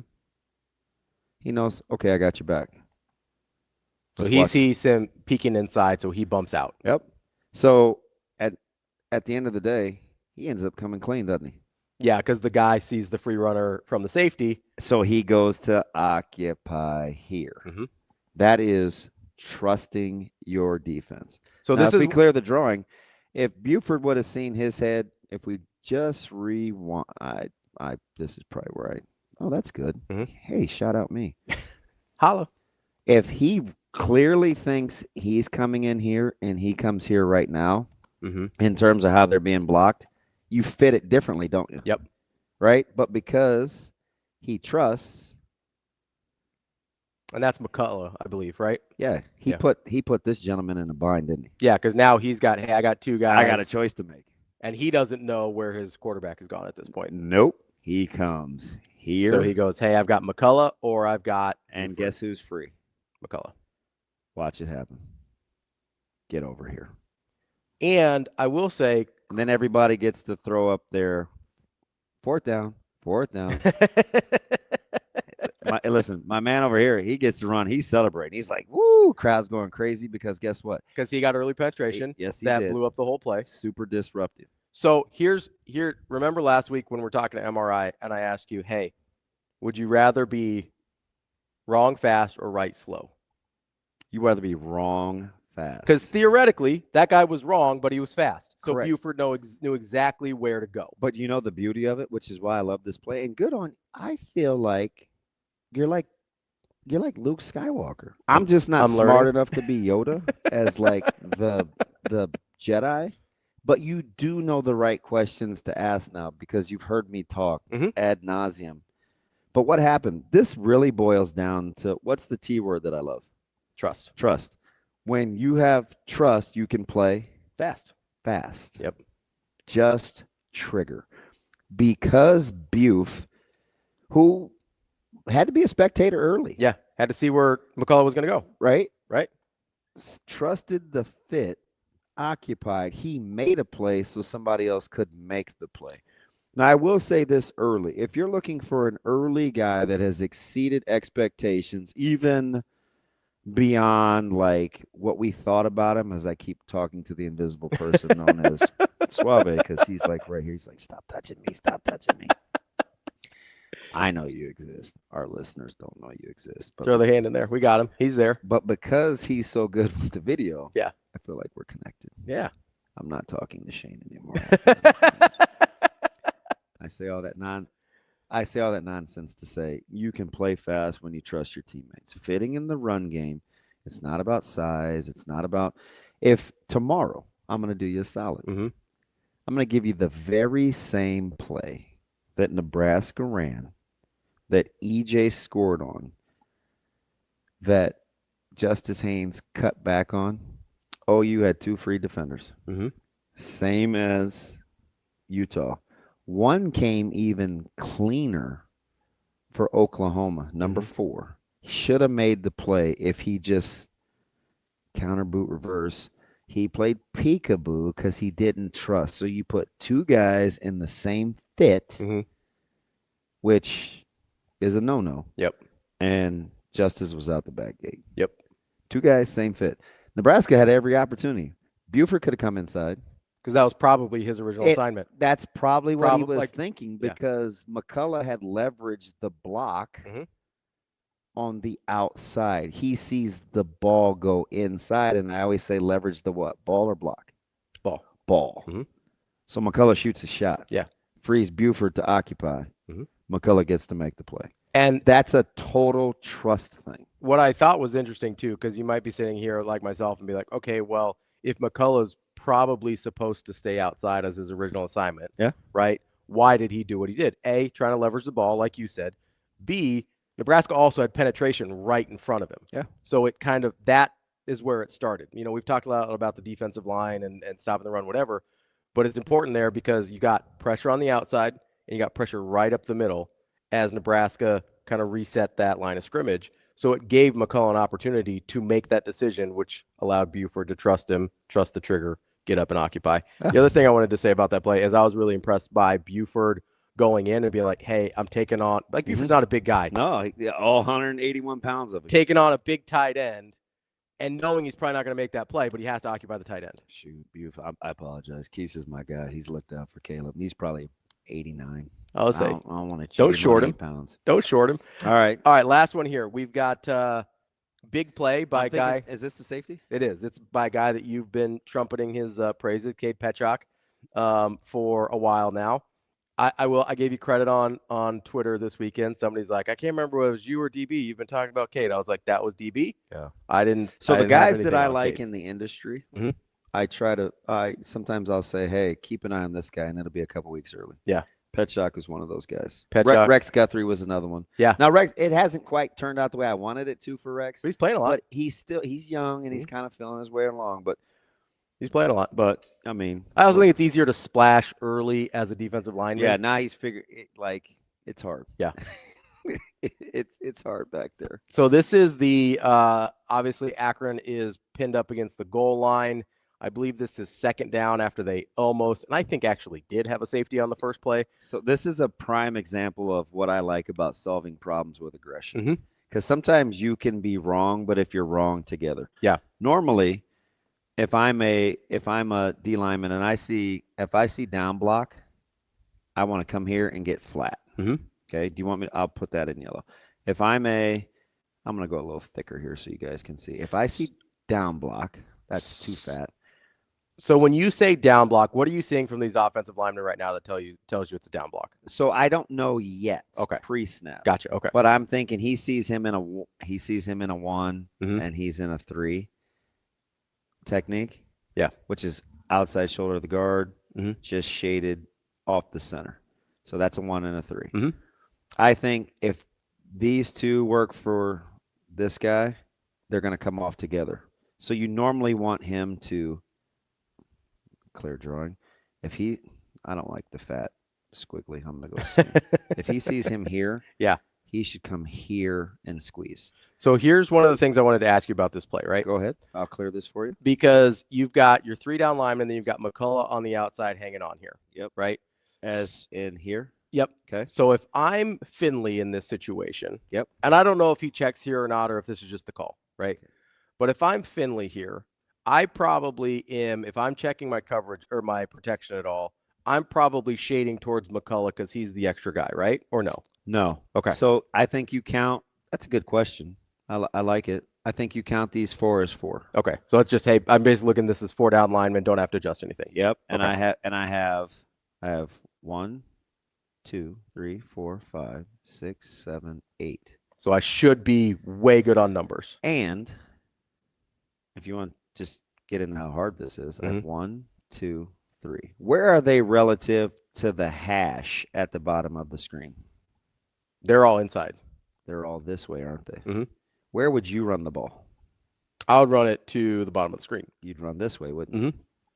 Is that not what they did? Yeah, so that's why I asked about McCullough, because No, they it's a- all it's a- came it's a- down. it's a great question. Yeah, they all came down towards McCullough. I'm just telling you why solving problems with aggressions works. Yeah.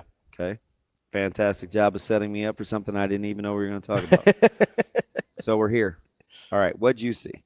So I see McCullough stunting to the inside on a, I don't know if that's a twist or what you call it. So they're but- on the move again. Yep. He's here. McCullough's going to come in here.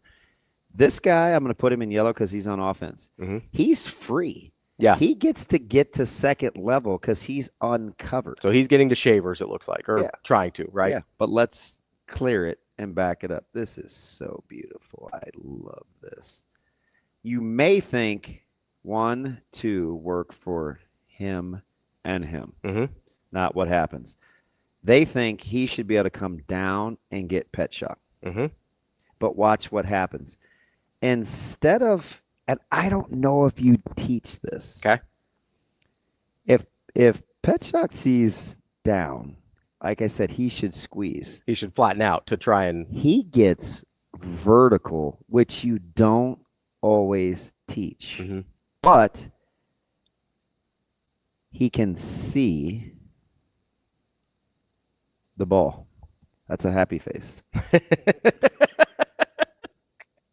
He can see the ball carrier. So that's a see ball, get ball situation. See ball, get ball. To heck with my rules of getting flat. Mm-hmm. Watch. Look. Because he sees ball early. They probably think he's going to be here squeezing. So that's as much. Tackle thinks, oh, shoot, I'm off clean. Yeah. Center thinks, oh, I'm off clean. And they think the guy on the outside, so on the outside shoulder of Petchak, the defender, probably can't get there before the running back gets to the outside. They think Petchak's probably going to get flat down the line of scrimmage. And they're not worried about the outside guy because the running back can get to the other side before that. Nope. That's like what we saw last week where we saw McGahee trying to chase plays down from the opposite side. That's probably not going to happen very often. And I always tell guys, you can't leave until it's even. So normally I wouldn't like him to be here until the ball is here. Mm-hmm. But he can clearly see. Yeah. So he shoots his shot. And watch how twitchy he is. Bow. Like, that's incredible. So that's the thing that I think is really interesting about Petchak here is... Because these guys, look, they're in business. Yeah, Let me just tell you. It was blocked well, right? Let's just say Petchak does get flat because he sees down block. Quote-unquote supposed to. Yeah. You're here. He's free. He's washed. Yeah, it's blocked He's here. He's here. You basically... And he's here. That is... I know what Akron sees. Yeah. So you're basically hoping, I think it's Shavers. And he should be right out here out the back gate. You're basically hoping Shavers can shed one of the blocks and you get want him for about I'll put Shavers in green. You want him here. Yes. Yeah. He's got to basically flatten ideally. it out and hopefully make a one-on-one tackle. But because of these, right, we'll go back to drawing the eyes. Mm-hmm. He can see. Yeah. So he makes that play. I mean, that's an incredibly instinctive play. And then you get to do this. It's like, yep, that's a safety. I'm going to beat my chest. That's a safety. And this guy played his ass off. You talk about answering the dinner bell? Riley Van Poppel. Not bad. Not bad at all. So my question for you there is, as we get to Ty Schalter here in just a second, if Cade Petchak tries to do that against maybe teams that are a little bit faster, they may come back and run trap. Where Okay. they see him get vertical, and all of a sudden you get creased. Right So out you the back can't door. make a living doing it, but you're not going to tell a guy to not make the play. That's DB. I'm Ravi. Lulla. Ty Schalter coming up next. Talk a little NFL from the Pride of Detroit.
Yeah, in start of the second set, I looked at Bergen and we both agreed we're just gonna see ball, hit ball. It sounds cheesy, but it really works, especially for me. I have to remind myself of that when I start overthinking it a little bit too much, and that's what I was doing in the first set for sure. So we looked at each other, we said we're not worried about it, we're just gonna see ball, hit ball, and it really started going from there. And then when Campbell came in, she was just firing the ball and did an awesome job getting it to the middle. So also kudos to her because it was really easy to get hot from there.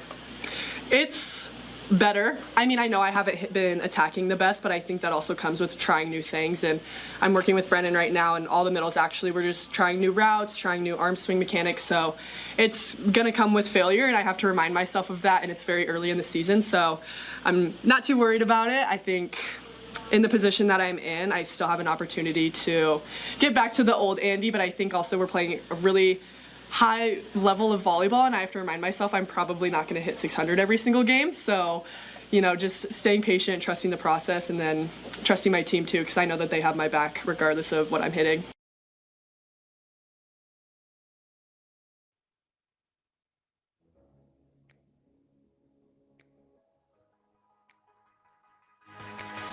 Welcome to Hurrdat Sports Live.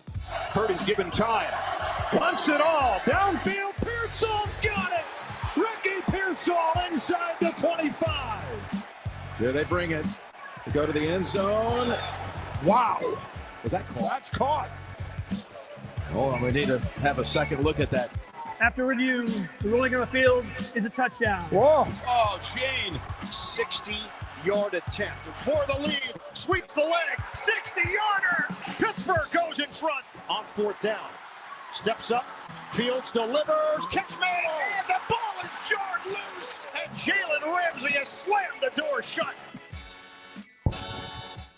Welcome back, Hurrdat Sports Live, presented by Central Federal Credit Union. That's DB. I'm Ravi Lulla here at Hurrdat Sports Bar and Grill. Don't forget, you can watch all NFL games here at Hurrdat Sports Bar and Grill. Make sure you come check it out. And now it's time to talk to our friend Ty Schalter, who I'm sure got his fill of NFL games over the weekend from the Pride of Detroit. Ty, what's going on? Not a lot, just waking up after an outstanding slate of games from week one. Oh, so that's interesting because I want to go to the Cap City, right, with Washington. And I know it's an odd place to start, especially considering how good last night was, and I'll get to that. When you look at two teams maybe seemingly in moving in different directions, you got the buzz, the phenom, known as Mr. Daniels at the quarterback spot with the Commanders. You got the young, aggressive D-line of the Giants and what to do at quarterback and Dable's thoughts on that. As you watch that game unfold, who's most likely to be who we saw yesterday? The Commanders doing what they do, or the Giants' ability to maybe make a change at quarterback and change their trajectory? I want to stay in the NFC East for a second. Who's most likely, given what we saw yesterday between those two teams, to be that team at the end of the year? Out of those two teams, I think Washington, sneakily kind of one of the oldest teams in the league last year. They brought in a bunch of veterans, changed their identity. Their stars were young, hot, fresh, new, right? Then they had to kind of reload a little bit. It didn't surprise me that they had some mistakes early they had to overcome, and I think it's going to be a little bit of that as we go through, the first month or two. But it's obviously well-coached team. Jaden Daniels, great talent. I think they're going to be there in the mix at the end. The Giants, again, I think they need Andrew Thomas. They're not able to run it the way that they wanted to, not able to protect Russell Wilson the way that they wanted to. I think the Giants overall, Malik Neighbors is going to keep them in games. They're going to be interesting, but I think we're going to see the Commanders come closer to repeating last year's performance than Giants taking a big step forward. So, Ty, I'm all about the week one overreactions here. So let's jump right into them. I guess I'll start right in your backyard. I don't want to, we'll get this painful one out of the way Lions early. are done. Lions are done. Not any more than Miami, though. I mean, everybody's handing out flowers week one, right? Like honestly, though, we're getting all the epitaphs ready. What is your level of concern with how Detroit looked, knowing that there was already some concern with losing both coordinators in the offseason? Like how are you feeling after week one? Yeah, well, I think our level of concern, I guess I'd put it at like a 6. So reasonable, like a decent amount of concern. A decent amount of concern, but the things that make it feel better is watching the adjustments right, because they came out there, we're going to show you a fullback on the first play. What do we got cooking? What does John Morton do? Is he going to, okay, that didn't work. We're getting bullied inside. We're missing assignments. We're not prepared for, not just Micah Parsons. We're prepared for Micah Parsons. We're just going to double Micah Parsons. we're not prepared for anything else the Packers are going to do. We don't know what any of the linemen are going to do. We don't know what any of the linebackers are going to do. We don't have protections called for that. So they adjusted, went back to the run, played back within themselves, tried to build off their strengths, strung together long drives. Weirdly, Dan Campbell gets a little less aggressive going for a field goal, especially on that other drive when he needed a touchdown. It's like, 6-21, I don't think gets you anything. Blew the clock right at the end of the half. They could have called timeout aggressively, gotten themselves the ball back with 40 seconds. Instead, they get it with 20 seconds, and a veteran returner runs in circles for 16 seconds, and then they have to take a knee. A bunch of little things like that I think are fixable. The fact that they made adjustments and improved over the course of the game feels better, but the fact that they got bullied kind of on both sides of the ball when they're used to being the bullies is concerning for sure. I think they have a ton of talent. The Lions do. It's a long season. Things are going to shift in all sorts of directions. Momentum goes up and down. A couple of swings. They had a pick six taken off the board by a penalty, that kind of stuff. But there is definitely some stuff that needs to be fixed. And the fact that it's A, is the offensive line okay?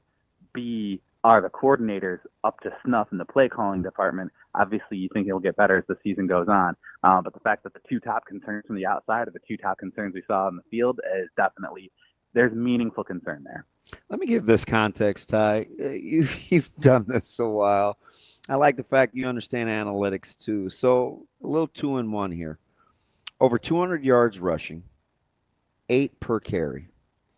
A quarterback had a QBR of 94 and an overall rating of 144.4, and they lost.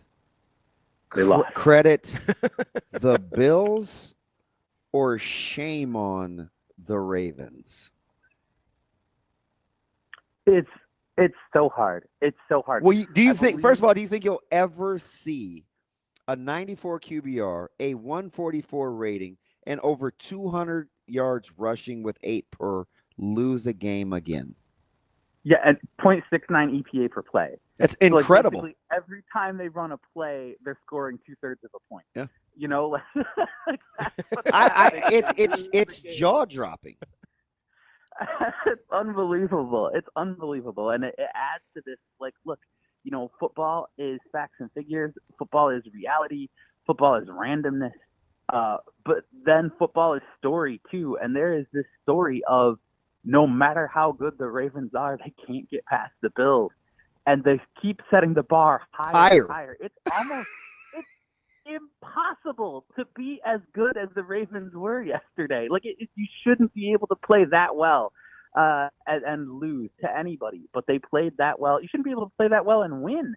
That they're playing so well. They do so many things right, and then a guy who's never fumbled with a second half lead fumbles, and that's what turns the game. Yeah. And it's something different every time. A kicker who never misses. You go down the list of times the Ravens have lost to the Bills by just the tiniest bit. And do you credit Josh Allen for being? Do you credit the Bills? Do you credit some sort of angry Ravens hating God that comes down and strikes them down in the fourth quarter of every Ravens Bills game? I don't know. But it's stunning that it keeps happening. Let me ask you something about to the Bills, because I love Josh Allen, and we debate Jackson and Allen because I think that's the better debate than anything else with the quarterbacks at the upper echelon, because I think those two are the most similar in terms of what they do off script and mean to their respective teams. Did we find something early in Keon Coleman in terms of the guy they drafted a year ago, or are you still kind of in wait and see mode? Yeah, no, he's definitely contributing. He's definitely going to be a contributor. It's overreaction Monday. I'm trying not to let this. He looked like the guy they drafted. Yes, exactly. And so it's like you add that to everybody. And again, last year I was saying the whole time that the Bills, this was supposed to be a reloading year, right? Like they sold off 3 veterans. Yeah. And we're all right, cool, we'll draft some guys, we'll lick our wounds this year, Josh will get us through. And then they were right there at the end again. It's probably the weakest roster Allen's had since 2019, and they went as far as they went. Now you come back this year, they actually put pieces around him, and man, like they look really loaded. They look really dangerous. Ty, first let me answer this for you. The Ravens choked. It wasn't a Bills thing. That's fine.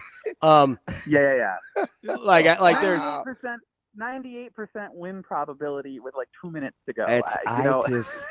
I just don't know how you like. There's no way around it. Like that was a choke job. Like I don't know what else to do with it. I just don't. You can't do much else. I don't think. Although even the throw that Allen made over Alexander's head, it looks open on television, but from Allen's perspective, like that throw, like why are you throwing that? The anticipation, he knew right where he wanted to go. Like that. To that credit, that's pretty legit from a Buffalo standpoint.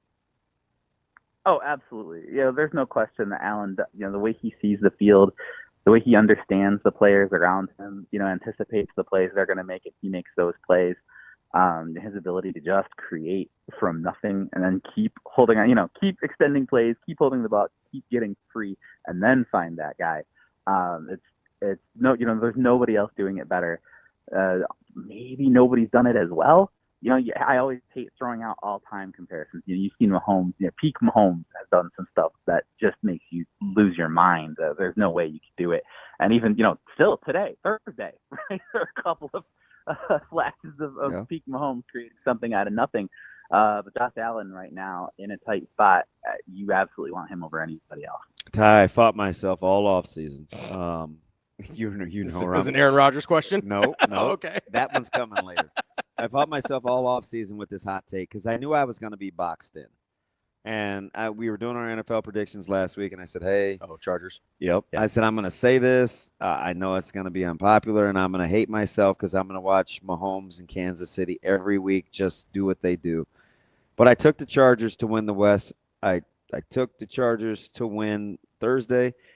I actually said out loud in 2025, I like the Chargers. One game overreaction. Do you think I'll be okay with not needing the Tums and everything else, knowing I still think Mahomes is GOAT status? I like the Chargers in 2025. No, I do too. And I knew it was going to take a little while for Harbaugh to kind of build what he wants to do. You don't just show up on a team and go, we're going to be a run-first team in the NFL, because you can't do that. It takes a couple of years of drafting guys, of signing guys, right? Like building a running game is not just like drafting a running back or drafting one offensive lineman, right? You have to build the whole offense around what you want to do. I think it was a smart thing to do, because as amazing as Justin Herbert is, I think if there's one thing we've seen, it's that Justin Herbert by himself doesn't beat Josh Allen by himself, doesn't beat Lamar Jackson by himself, doesn't beat Pat Mahomes by himself, right? You've got like five other teams, Joe Burrow by himself, right? You're in a division where you've got the fifth or sixth best do-it-himself quarterback in conference, and all those other quarterbacks above him are in your conference. So you have to give him, right? And that's what they've done. The defense looks outstanding. I was thinking maybe the defense might not be so outstanding. Puna Ford, they have losses. So it's like he was such of an impact player last year. He moves on. It's like, maybe they're not going to be as good, but they were really, really good last night. And, the Chiefs will be in the mix. But I think the Chargers are looking good in that division. And I think you were right to be on them early. Ty, let me ask you, because my partner here is a big Steelers fan, so I'll save him the indignity of having to ask about it. I just felt like there was a lot of irony that was the best offensive performance since COVID, and it was led by Aaron Rodgers. Yeah, I guess just how much do you buy the Aaron Rodgers experience in Pittsburgh? Obviously, it got off to a good start yesterday. I don't know how much of that was sort of revenge game. Obviously, he's got some animosity against the Jets, but it sort of looked like he was exactly what Pittsburgh's been missing the last few years. Yeah, he's exactly what they've been missing. He's not exactly what he used to be, right? But he's exactly what they were. Still good enough for what they need, though, right? Exactly. Yeah. It was funny because we've seen his decline, right? We've seen how he's acted throughout his decline, and I was rushing back from the store after church, trying to get home for the 1 o'clock. And I, the first play I listened to the call. They're like, the first snap for Aaron Rodgers from the Pittsburgh Steelers, and down he goes. Yeah, right. I did a slow jog around the living room. I was like, boy, I'm gonna end up hating myself. And yeah, obviously he was motivated to show something against the Jets. And hey, I mean, the Jets were putting on a show. Obviously, Justin Fields was motivated to play. Aaron Glenn was motivated to prove something. He faced Aaron Rodgers playing. I was excited for that matchup. One of the best games, if not for Sunday night, would have been the best game of the day. I think it's exciting if you're a Steelers fan. But I think just good enough is where the bar has got to be set going forward. I don't think you're going to see that performance week in, week out. And if you do see that performance week in, week out, then you got to be holding your breath because, his body has not been kind to him over the last 4, 5, 6 years. Finds a way to let him down. He's obviously learned from that to an extent. But, when you have stuff like random Achilles popping and stuff like that, you're at an age where like something could just pop, something could just go. A routine hit could be the one that breaks your collarbone again, right? So it's week 1, optimal results. Happy as a clam. Best that you could picture. Exactly what you wanted, exactly what you hoped for. DK Metcalf was what you wanted him to be. All that stuff. But just have that at the back of your mind that this may be not a season-long ride with Aaron Rodgers straight to the top. All right, wet blanket. Thanks. I mean, I'm sorry. Don't worry, because I'm kind of this. They make fun of me here because I'm like this tortured good team fan.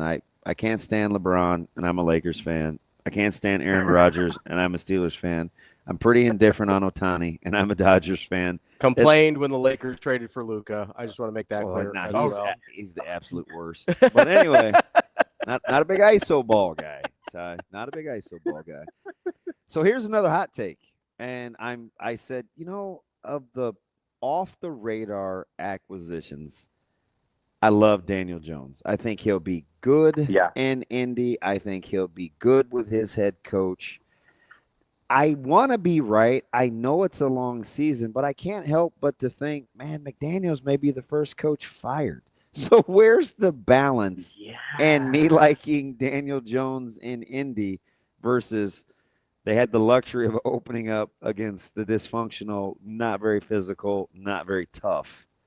I mean, there's a chance Miami's the worst team in the league, right? Like that's on the table? Maybe. It is. I hate to say I'd like to watch them practice. I said this, they're not physical. Yeah. And it's tough because, as a guy who didn't play, as an analytics guy, I'm kind of half nerd. All the jocks think I'm a nerd and all the nerds think I'm a jock. It's basically how it goes in my life. I just like the fact you grocery shop and go to church on Sundays. I'm a fan. Yeah. I got to do it sometime. I got to do something. But listen, it's tough because I want McDaniels to succeed. I've liked Tua. I thought it was so forward looking to go, look, Tua does like one thing well, and it's put the ball on guys in stride. He goes over the middle when a lot of quarterbacks won't go over the middle. What are we going to do? Mm-hmm. We're going to go get 2 elite wide receivers who thrive off placement and making plays over the middle and busting them upfield. We're going to dovetail what our guy does at an elite level with what our receivers do at an elite level. We're going to build our offense around that. It worked. It looked great. Outside of the concussions, it was fun to watch. It looked like, man, they really solved this, right? And now here we are, and it's getting further and further away of what we saw once it clicked, right? And then this offense is nowhere near, and they're missing pieces, but it's still this guy no longer looks like he solved the NFL. It looks like he's coached a team that is does not have it physically, that is not motivated to play, that is not going to go out there and hit guys and dominate, run the ball, A-chain. Like that was a guy who looked like he was going to go the distance every single play. Now it's a wonder if he gets back to the line of scrimmage.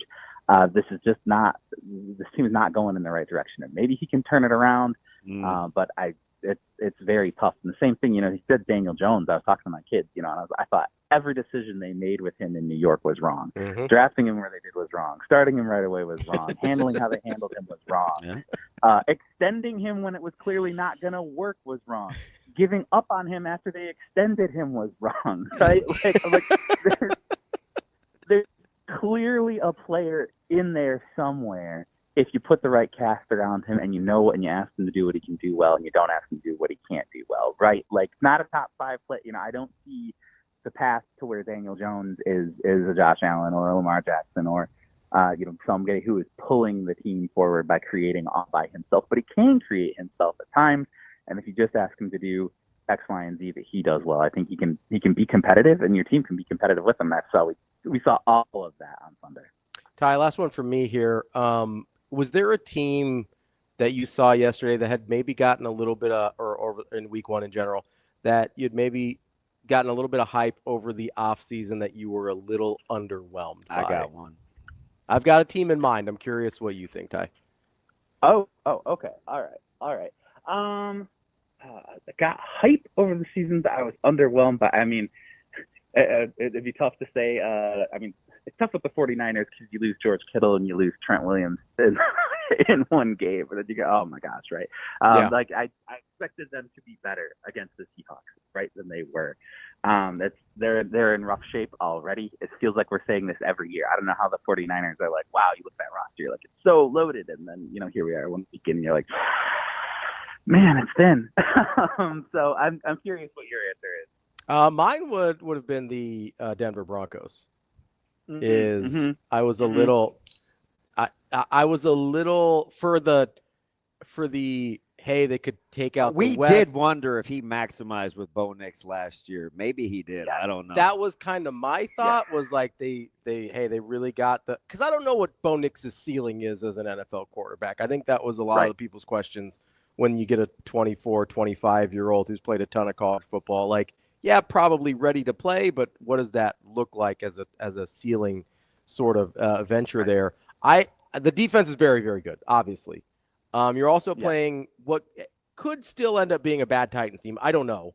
You're playing a rookie quarterback, so I'm going to give a little bit of a grain of salt to the defense part of it, but I do think the defense is very, very good. I heard some people talk maybe Broncos legit AFC or Super Bowl contender because of that defense. I don't know if that's what I saw yesterday. Yeah, no, I agree, and I kind of expected, again, you say quarterback, this is a very good defense, trying to be an elite defense this year, and I was ready for the defense to come out of the gate, and make Cam Ward struggle, make Cam Ward pay. Like, it wasn't great, but it was a competitive game, and it was a more competitive game than it should have been. I think you're right with Bo Nix, where the story we kind of all sold ourselves on at least a little bit. Oh man, they really may have found their guy. Like he really may have it. Or at least enough for what they want to do, right? And I'm absolutely right there with you. Where like I'm not sold. Even at the peak of the excitement at the end of last year, I wasn't going, yeah, Bo Nix is going to be a player for the next 10 years. Partly because we've seen way too many of those guys over the last 4 or 5 years, come out, have some moments, and then never really put it together, and then never even find a consistent floor, let alone hit that ceiling. Bless your heart for dealing with us two yahoos for 30 minutes. I got 2 more I want to sneak in, and they're in similar veins. There's two teams I have a really hard time capping, and it's because of their quarterbacks. I think they're good. And then it's like, but. I want to go to the NFC West, and I get it. They played the Saints.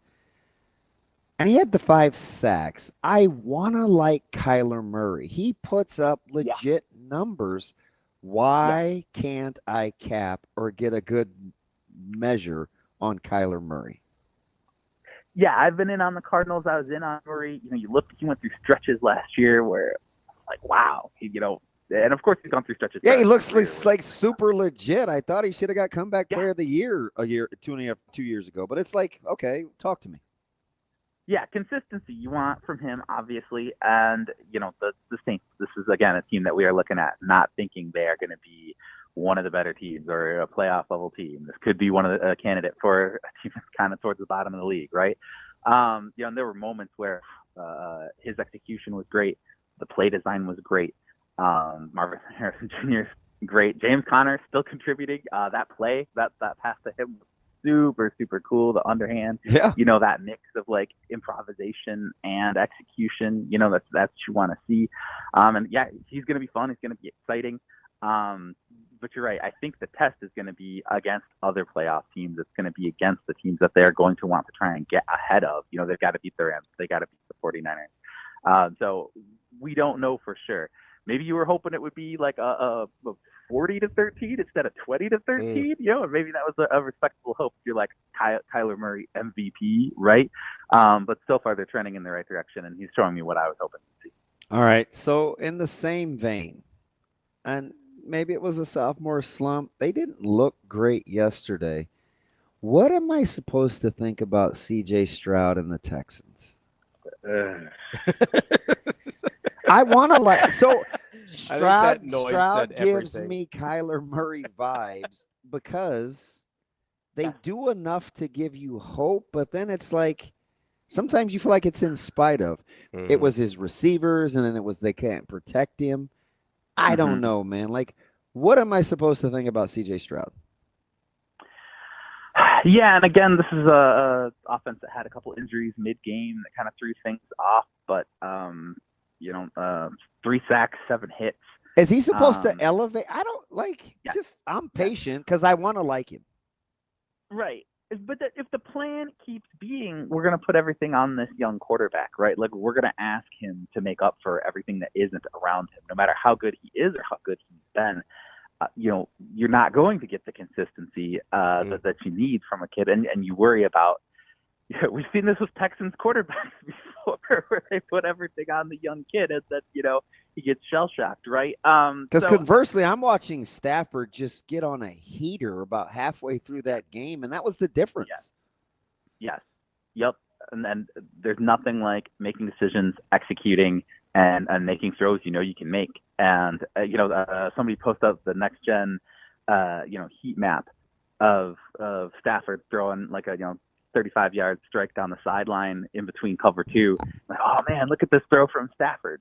Like, he's been making that throw since 6th grade. Like, This is what he does. That's probably true. Yeah, no, I actually, buddy of mine, Matt Crossman, did this unbelievable feature for him when we were both at Bleacher Report years ago.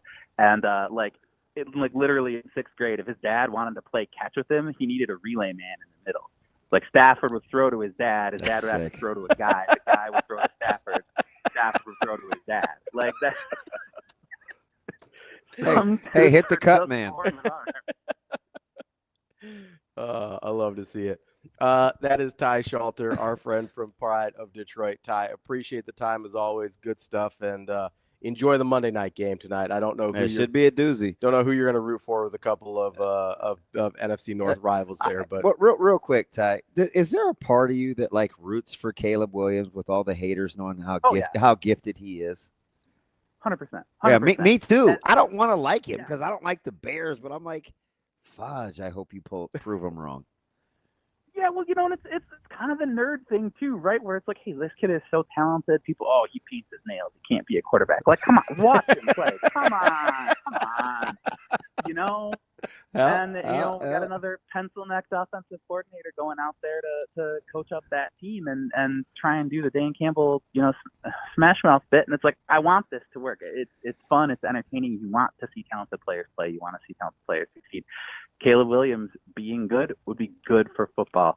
I want to see it. I'm torn because I've been touting McCarthy, and I'm a huge O'Connell honk too. So I'm like, all right. I'm glad I don't love either team. I'm just a fan of the game.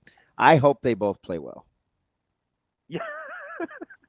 Yeah, I absolutely. And right now I'm a journalist. I'm rooting for stories mode. Right. I want to see a fun game. I want to see some storylines. I don't think that I think the two teams that are going to be facing off the NFC North played yesterday. I don't think they're playing tonight. But I want to see young players succeed. And I want to see talent be talent. That's our guy, Ty Schalter, Pride of Detroit. Ty, appreciate the time as always. We'll talk soon. All right, absolutely. Looking forward to it. Thanks, Ty. It's kind of funny when we talk about the paint nails and stuff. I get just flashbacks of the you haven't seen Moneyball, have you? No. So there's this scene where the scouts are around the table and they're talking about a player, and he's like, and one of the objections is like, it's got an ugly girlfriend. Ugly girlfriend means no confidence. And it's like, what are we talking about, guys? He paints his nails, can't play quarterback. I mean, don't you kind of want to see him? I do. But I don't care. Like, I have a lot of friends that are both Bears and Vikings, and I guess Packers fans too. So I don't really have like a horse in the NFC North. But I would like to see him just be like, hey, yeah, I actually am It'd good be at cool football. to see like 38-35 tonight. I'm all in. Let's Even do though it. they play some clunkers, we ain't getting that tonight. Yeah, I don't think so. We got not these two teams. We got our barn burner last night. I don't think we're getting another one tonight. But if you do need any sort of repair, not for a barn burn, but if your car gets banged up a little bit, Dingman's is the place to go. Go check them out, dingmans.com, to get all the information about the latest technology they have. They stay up to date so that you can get the best quality of service that you possibly can. And the voting reflects it. Best of Omaha for 20 consecutive years. They've got 4 great, convenient Omaha area locations. Make sure you check them out, dingmans.com. We'll be right back. More Hurrdat Sports Live. Our question of the day, Huskers wins on this season, over or under 9.5? Go Big Red, over! Have you looked at Matt Rule year 3? Come on. Baylor, Temple, over 10 wins. We're going 10-2, easily. I think we're going 9-3. Oh, we're going over 100% Nebraska all the way. I agree. Over 9 for sure. Because Jalen Gramstad is the best. Grandpa, he's got it. We're going to be undefeated going to College Station, Penn State. Better be a whiteout. What's happening? Because the Huskers are coming, all right? Last year, they got to a bowl game. This year, it's a whole nother level. And that's getting 10 wins. Playoffs. I don't know about football. I know about beer. I'm a Hawkeye fan in disguise, so I don't comment here. I don't think they're going to hit 9 wins. I think we go 11-1 this year and go to the playoffs this year. Okay, we don't play Indiana. So, I mean, hey, 12-1, hey, that's my prediction. Over 9.5 wins. Hammer the money line. Skurs are back, baby. Skurs by 90. Let's go Big Red, huh? And remember, for the best sports book in Nebraska, be sure to visit Warhorse Casino in Lincoln and in Omaha. They played outstanding. Can't say enough great things about them. Their eye for the ball. When the ball's in the air, they're going to make a play. And even when they don't have the ball, that's what makes them all special. Is they're selfless teammates. They're gonna block, and that's how we got a lot of explosive plays, was catch and run and guys turning up the field and blocking. So that's selfless football, and yeah, it was a great effort by every single one of them. What do you think of TJ's debut? I loved it. It's just cool watching them go out there and have fun. You know, we day in and day out, we see each other every day, and just the constant grind. And for him to have some success and all that work that he's put in pay off, couldn't be more proud of him. And yeah, he was living his childhood dream, and I'm super happy and proud of him.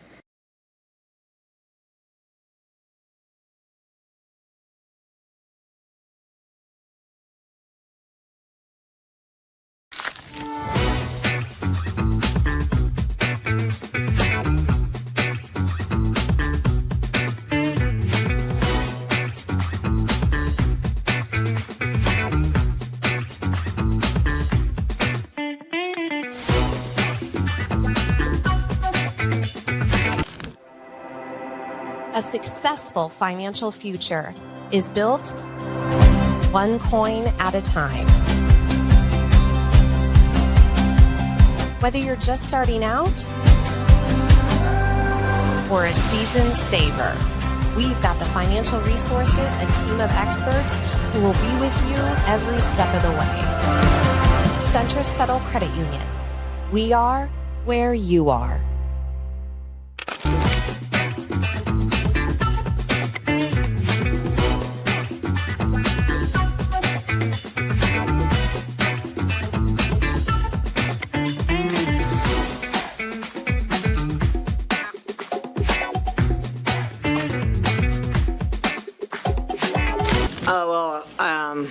Thought we were pretty aggressive. Our setters made great choices, and I think we were trying to bounce balls in that first game and got blocked a couple times, and then after that, it's pretty seamless.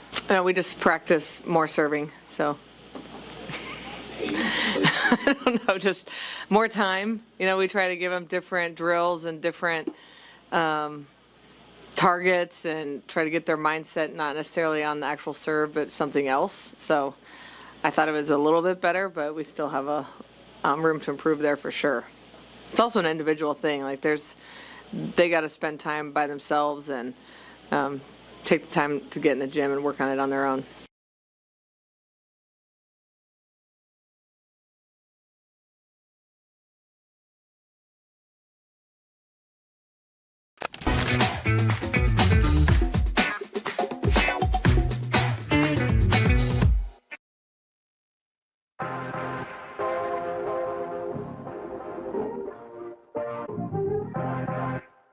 You're listening to Hurrdat Sports Live.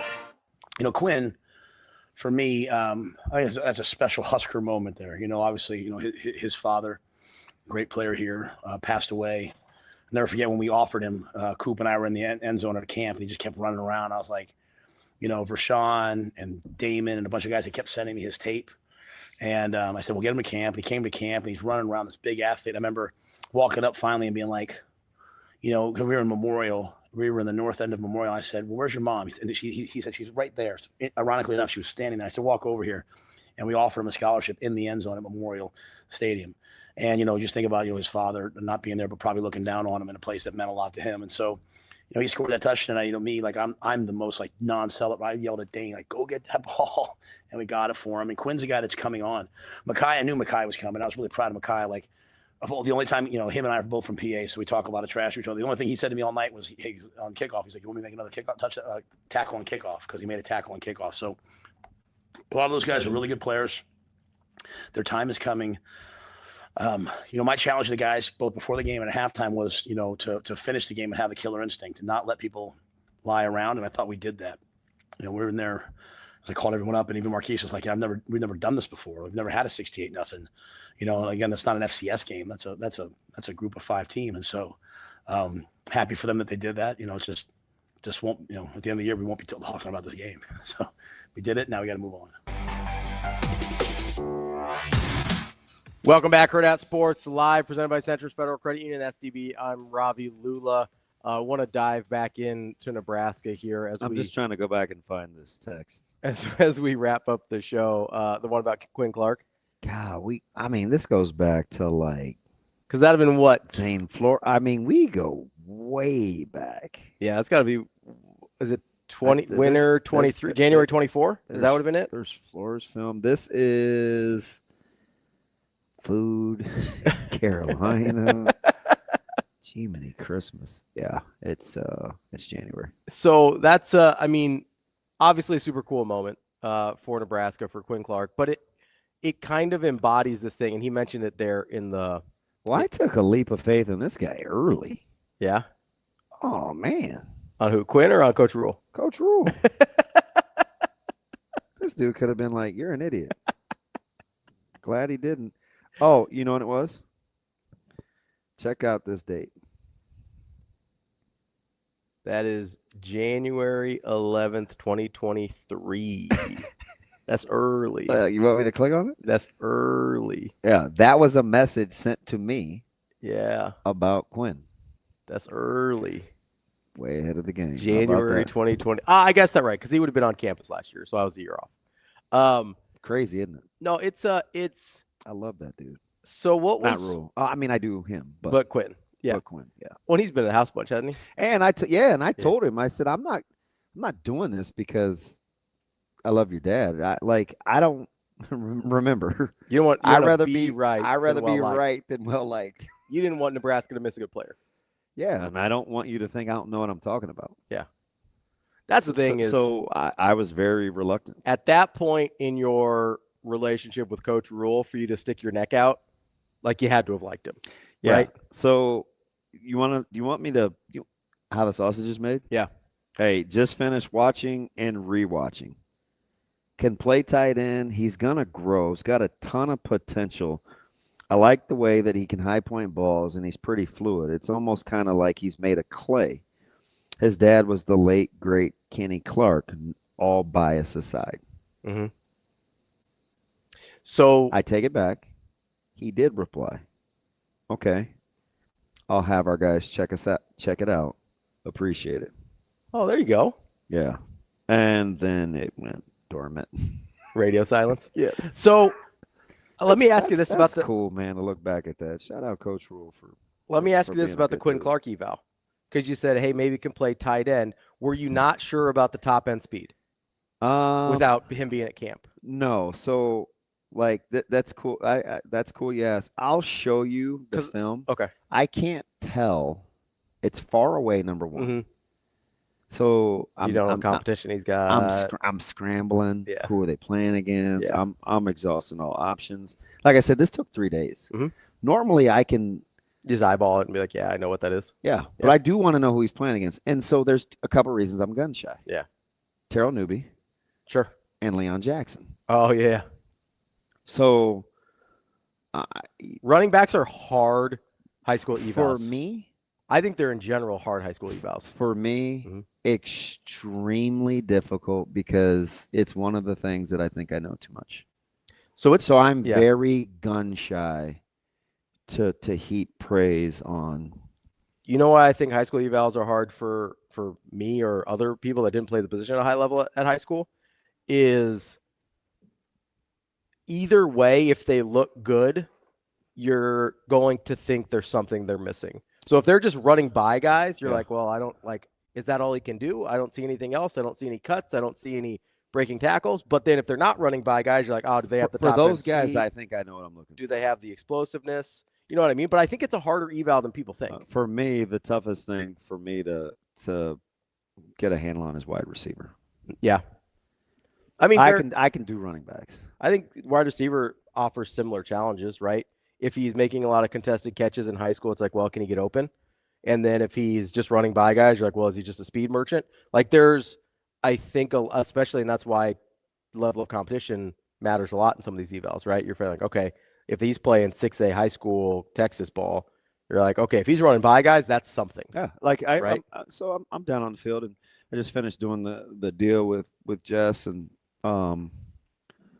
you know, she's babysitting me, and I'm thinking, man, there's some other things I want to go see. And she's like, no, we got to do this interview. Like, you got to work, sit TV. your little narrow butt down somewhere. And I'm like, no, Jess, I want to go walk around. Yeah. So I'm, you know, she's impatient, and rightfully so, because I mean, it's game time, and there's still this component of me that forgets that I actually have a job to do, and I'm not just watching football. Yeah. So I'm walking around, and I go to watch wideouts, and I'm wondering why in the world that Akron has D linemen like down in the corner of the offensive line warming up, you know, and freaking Raiola is just going bonkers. Like, you know, you don't want those guys in his end zone. Yeah. You know what I mean? And I love it, right? And he wants those guys to not want them in the end zone. So it's dicey for as much as Akron and Nebraska can be. And I go down, and I'm on the wrong side because I forgot that Nebraska was on the yeah, they switched sidelines. Press box side. Yeah. I'm dead. This is a true story. No, I believe I you. was so well, it's muscle memory, right? I walk over to the other side. Nobody's over there. Yeah. I'm like, man, I don't want to see these wide receivers. You're like, where all my friends go? Well, I'm going back to see the DBs, right? Like, I want to see the DBs. That's why I want to go. I give him a pregame hug. So I was over there. So I was like, well, shoot, I might as well just watch him. Watch him. And I'm just watching. I'm like, these guys, they got a chance. They're good. Clark, really good. Keelan Smith, he's as good as he wants to be. Like, if he tackles the rigger, Keelan Smith is is legit. So you know the funny thing? Cortez Mills, really good. It's gonna be really good. Dude's a terror. Yeah. Like his juice.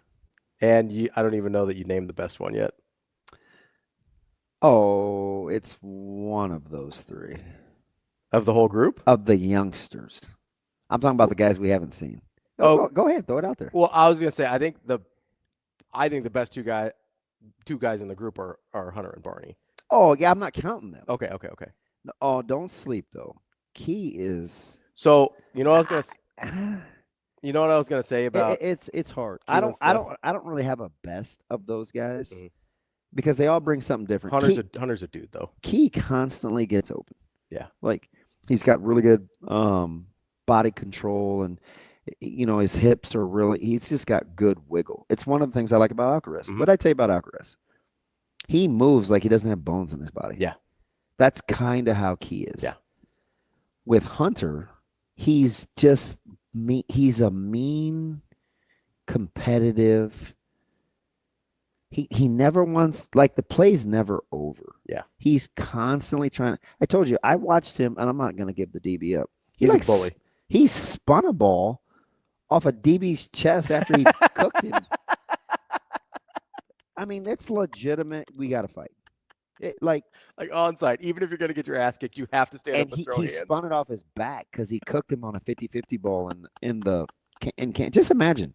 Spinning a ball on top of a dude you're is on diabolical. your belly after diving trying to get a ball, and my man corrals it, and he spins it off his back. And I'm telling you, he was about to jump off. Like, that's more disrespectful than Nate Gary handing Josh Allen his interception back to him. Listen, if you think it was about to be World War III in that stadium, you're crazy.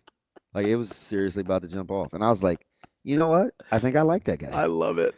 So he's a bully. Hunter's a bully in the best way. I love that dude. Barney just practices ridiculously hard. So they all bring something different. But because those guys set the tempo, the young bucks know that's what it's about. That's the benchmark. Yeah. So it's really competitive over there. And the biggest mouths belong to the DBs. Yeah.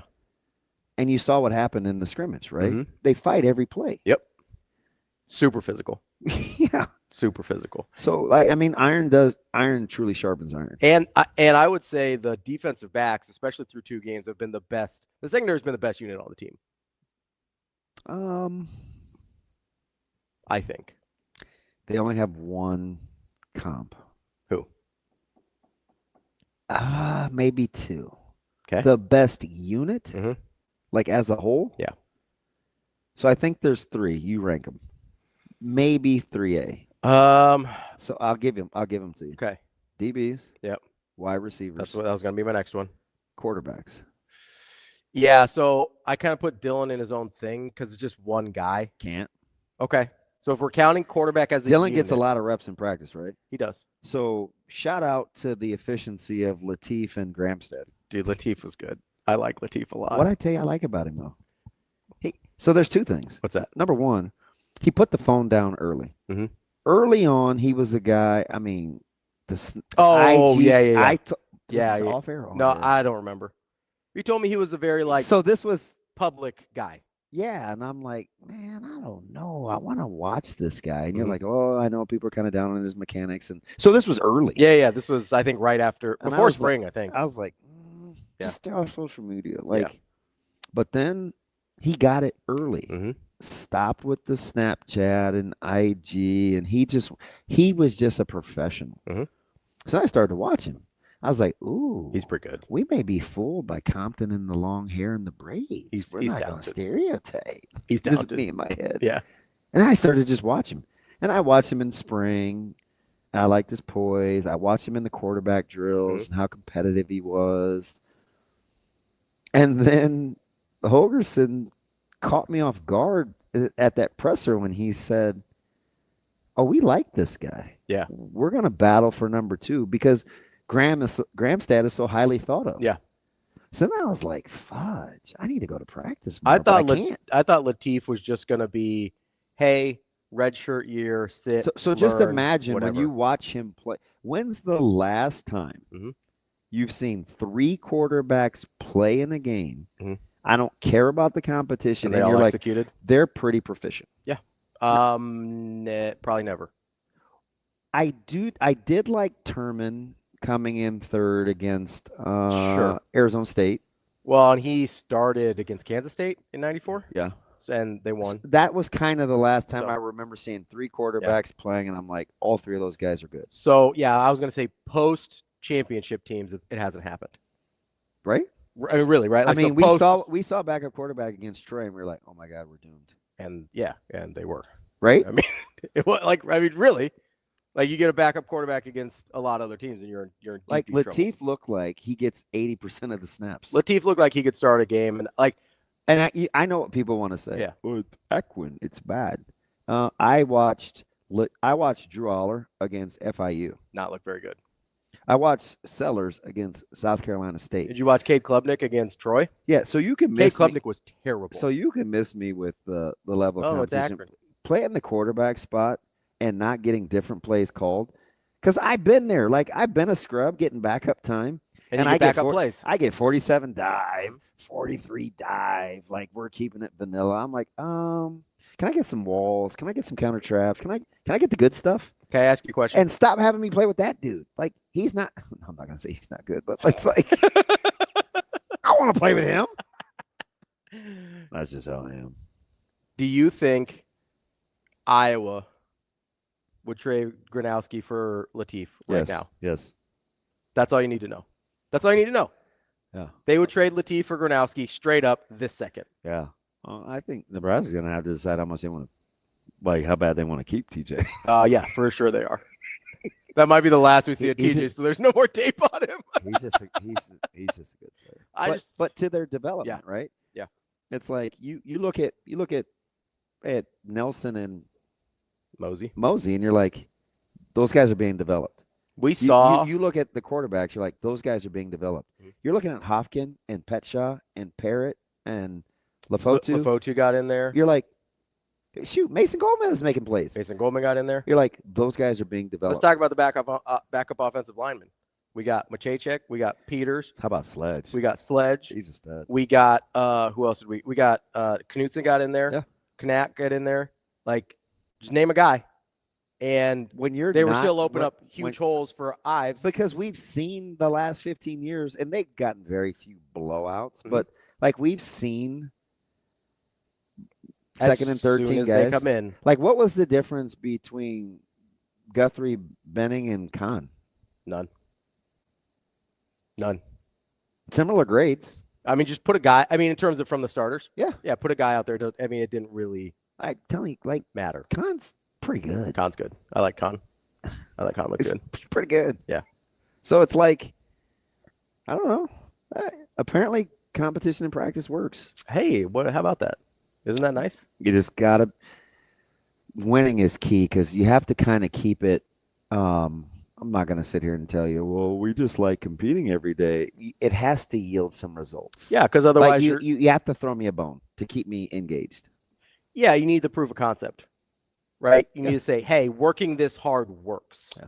Working this hard yields the results you want, right? Because you saw D tackles play Yeah. and play early where you know it's an open competition. Mm-hmm. And you're looking at guys that played a week ago and you're trying to compare the snaps. And You don't think why did his snaps go down? You don't think Gabe Moore is going to get more snaps next week? Yeah, you don't think Gabe Moore played well. You don't think Judy's on notice? Yeah. Riley Van Poppel answered the bell. Yeah, he really did. Gabe Moore his snaps played well. Yeah. Jalen George played well. Yeah. Like there's you want more development quietly. Yeah. And I told you this because this is how the sausage is made. Like McGahee's reps with the top units, high intensity going into Arrowhead was not a ton. Not a ton. Yeah. But he was pressed into action early based what was going on. And he was a little, I think, for him, little off. Ill prepared. Yeah. Did he answer the dinner bell this week? Absolutely did. McGahee was good. Almost had a safety of his own. He was way good. He was really good. Because he's got to understand it's not just what I bring to the game physically. It's am I dialed in to the game plan, to the day-to-day? Do I understand rigor? Because they're not going to babysit you. No. But here's what I love about competition, right? Is if you've got real competition and you have options, then you don't have to babysit anybody because you can say, hey, next guy up. Yeah. When you figure it out, you'll be back in this. But until then, nobody's holding your hand because I don't have to hold this guy's hand. And he's just as good as you. That's the beauty of competition. So when you watch Nelson and Mosey. I love Mosey. Yeah, he's, and quietly, he's bigger than the other two. So whose body did I compare him to before he got moved? He's a big boy. Before he got moved to running back, whose body did I compare him to? I can't remember, but we had this conversation. And I was like, I'm not comparing him to that guy because he's a high-level guy. It's very near and dear to my heart, or at least he was until this last offseason. Oh, Deebo Samuel. I remember. There's some Deebo. Oh, by the way, bald. Yeah, he did. There's some Deebo Samuel vibes to the way he's built and his ability to run with that's why when they moved him to the running back, I was so excited because Deebo really is a running back. Yeah. Like Deebo's a running back, right? He's built like a running back. He runs like a running back. His balance is incredible. Yes. That's why he's so good in the open field. Yeah. It's not, contact he balance. makes guys miss. Contact balance. His balance. Yeah. He gets hit and he doesn't lose balance, which is crazy. And you saw the gear from Mackay like on the screen. Like he just has a different gear. I love both of those guys. Mosey's kind of like my pet project. Like that's the one that I'm sort of like locked in on in a way that is probably irrational for what he's done so far, but He's good enough. Well, shoot, I told Caleb, and I'm sure he gave me the eye roll. I'm like, hey, man, I understand you're good back there as the off returner because you're going to get into guys. Mm-hmm. Don't get your job taken by a guy that's why a guy like Mosey. That's why I said to Sam, I love his dad too, though. So it's like, yeah, I'll cheer for you. Yeah, I'll cheer for you. You got good stuff. That's why I said to Sam, I was like, you know what? Love our guy Kenneth. Would love to see Mosey back there returning I'm not some down kicks. on Kenneth yet because number one, he practices his ass off, and he's a really good player. He needs more reps. Yeah, I'm not down on Kenneth. I'm just high on on Mosey. Kick and punt returning is more a feel than it is like. Yeah. Well, you punt returners are full on psychos. Well, I'm nuts. You have to be absolutely crazy just to stare up at the sky and then be like, all right, let's go. Out of your minds. It's all right. Out of your minds. That's DB. I'm Ravi Lulla. We will be back tomorrow. More Hurrdat Sports Live. See you. Have a good day. Love you.